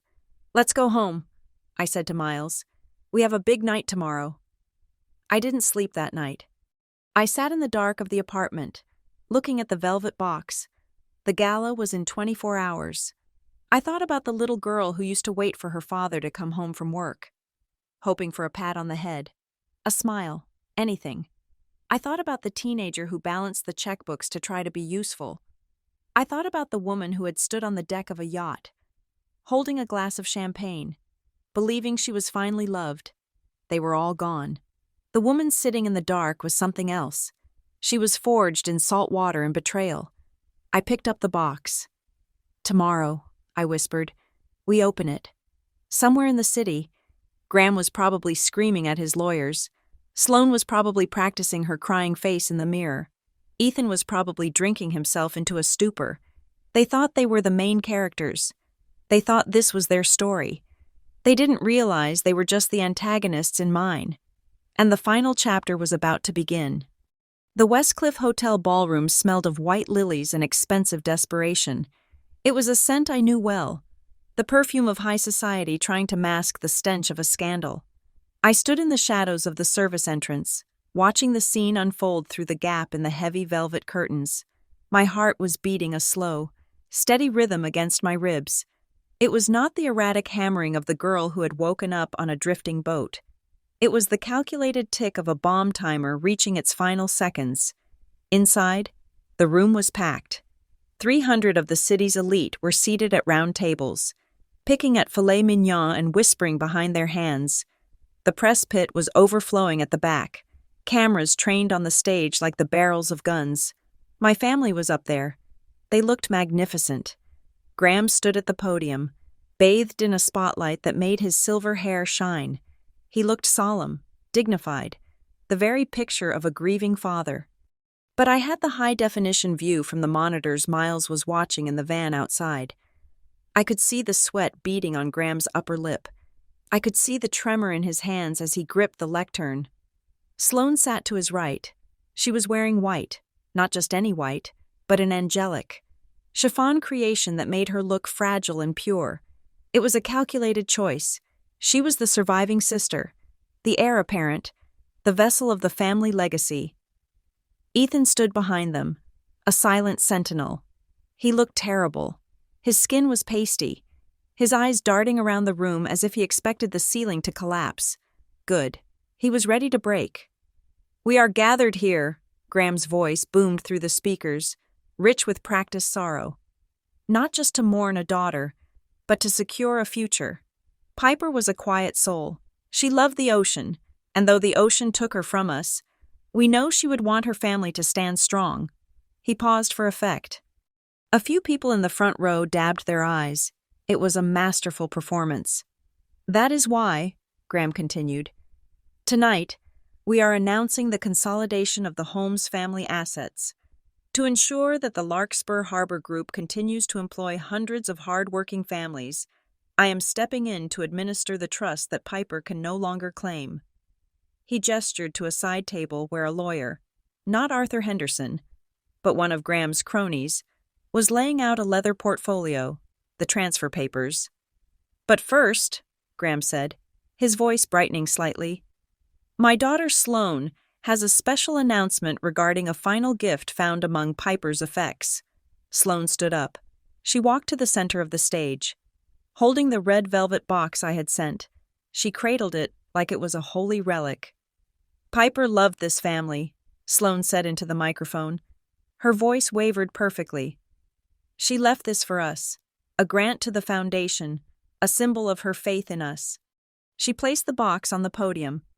I have already signed the acceptance protocols backstage, Sloane announced, flashing a dazzling smile at the cameras. We accept this gift with humble hearts. She reached for the lid of the box. And now, we share her final message with you. That was my cue. I did not run. I did not shout. I simply pushed the curtain aside and stepped into the light. My heels clicked against the marble floor. It was a sharp, distinct sound that cut through the low hum of the room. Click, click, click. The first person to see me was a waiter near the back. He dropped a tray of champagne flutes. The crash of breaking glass silenced the room instantly. Then, a woman in the third row gasped. It was a sound of pure horror. Heads turned. The whisper started as a ripple and turned into a wave.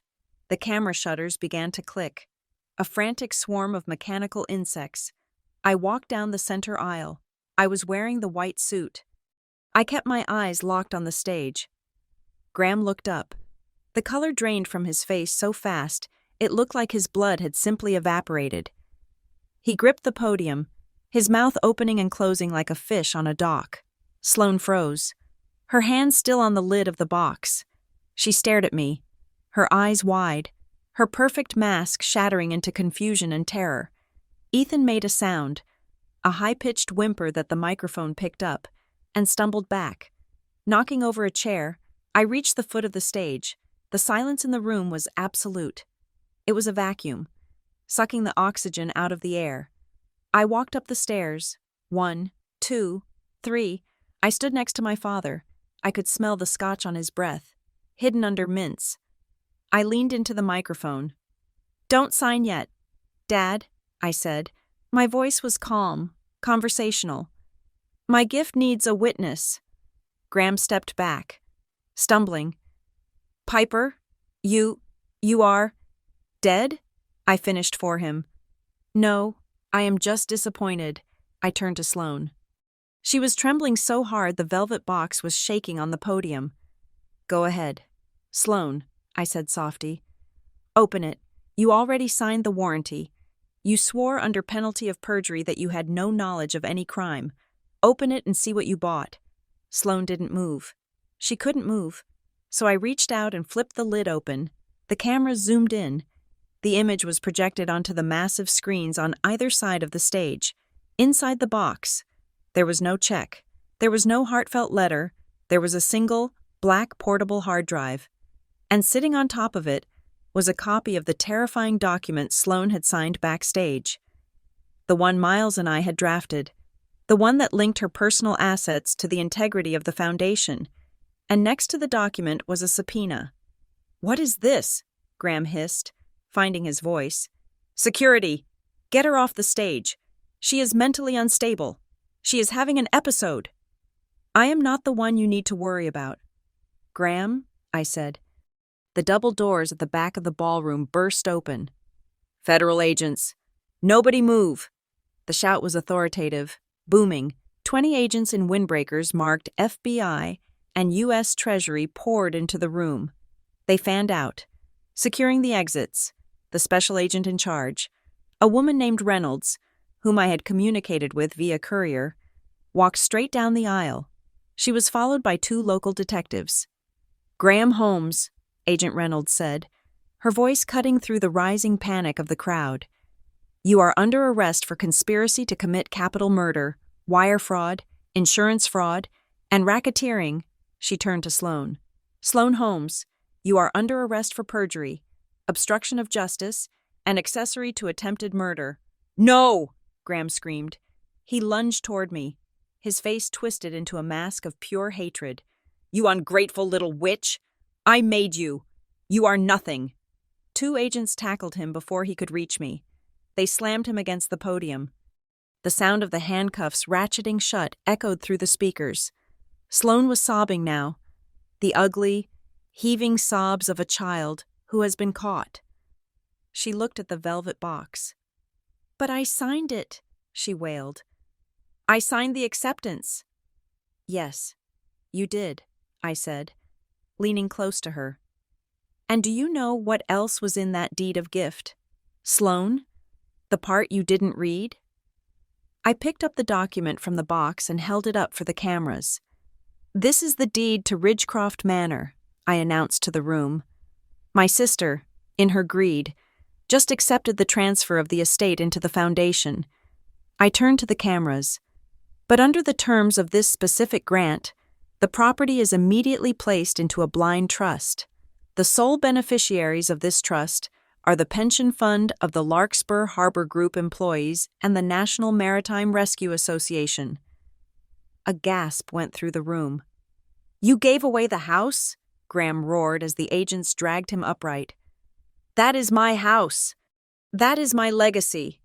"It was never your house, Dad," I said, stepping closer to him.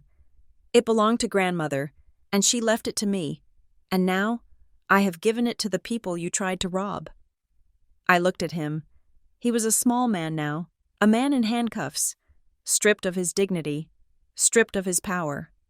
"You said I was nothing without the name Holmes," I said, reaching out to straighten his crooked tie, just as I had done 1,000 times before business dinners. "I used to think that was true. I used to think the name was the armor." I ended the call.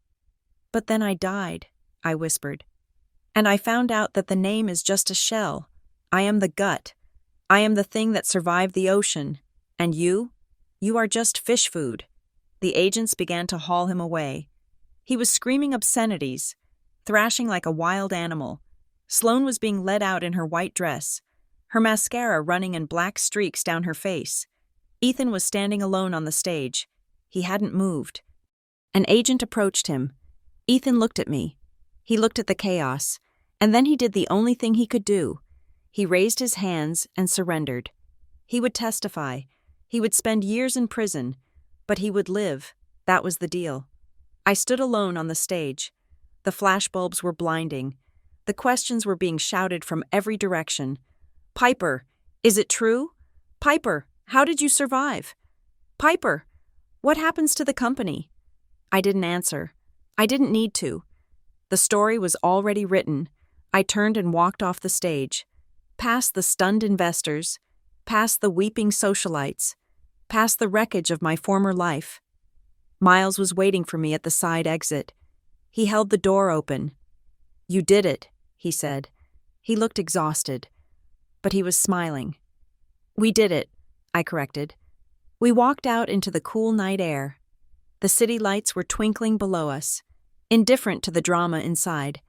In the months that followed, the dismantling of the Holmes empire was total. The trial was the sensation of the decade. The video of them dumping my body, unlocked by the password I provided to the prosecution, sealed their fate. Graham received life without parole. Sloane got 20 years. Ethan took a plea deal for 12. Larkspur Harbor Group was restructured. The toxic assets were liquidated. But the core business, the docks, the shipping, was saved by the infusion of capital from the sale of the manor. The employees kept their jobs. The pensions were fully funded. Miles took a job as the chief ethics officer for the new board. He was the guard dog who would make sure no one ever tried to turn the company into a weapon again. As for me, I didn't keep the money. I kept enough to buy a small cottage in a town 3 states away, a place where the coastline is rugged and the tourists are few. I donated the rest. I work as a bookkeeper for a local bakery now. I balance the ledgers. I count the flour sacks. It is quiet work, honest work. But every evening, I walk down to the cliffs. I sit on the rocks and watch the Atlantic Ocean crash against the shore. Most people look at the ocean and see beauty. Some see danger. I look at the water and I see a teacher. It taught me that you can be submerged and not drown. It taught me that if you hold your breath long enough, the storm will pass. And it taught me that family isn't blood. Family is the people who pull you out of the water, not the ones who push you in. The waves roar, pulling back the stones, scrubbing the beach clean. The sea didn't kill me. It washed me clean of the people who called me family. And for the first time in 30 years, I am finally, truly, alive. Thank you so much for listening to this story. I would love to know where you are tuning in from today. Drop a comment below and let's share our thoughts on Piper's journey.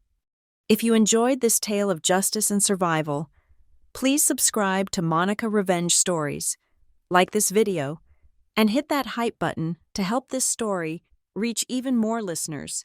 Your support means the world to us.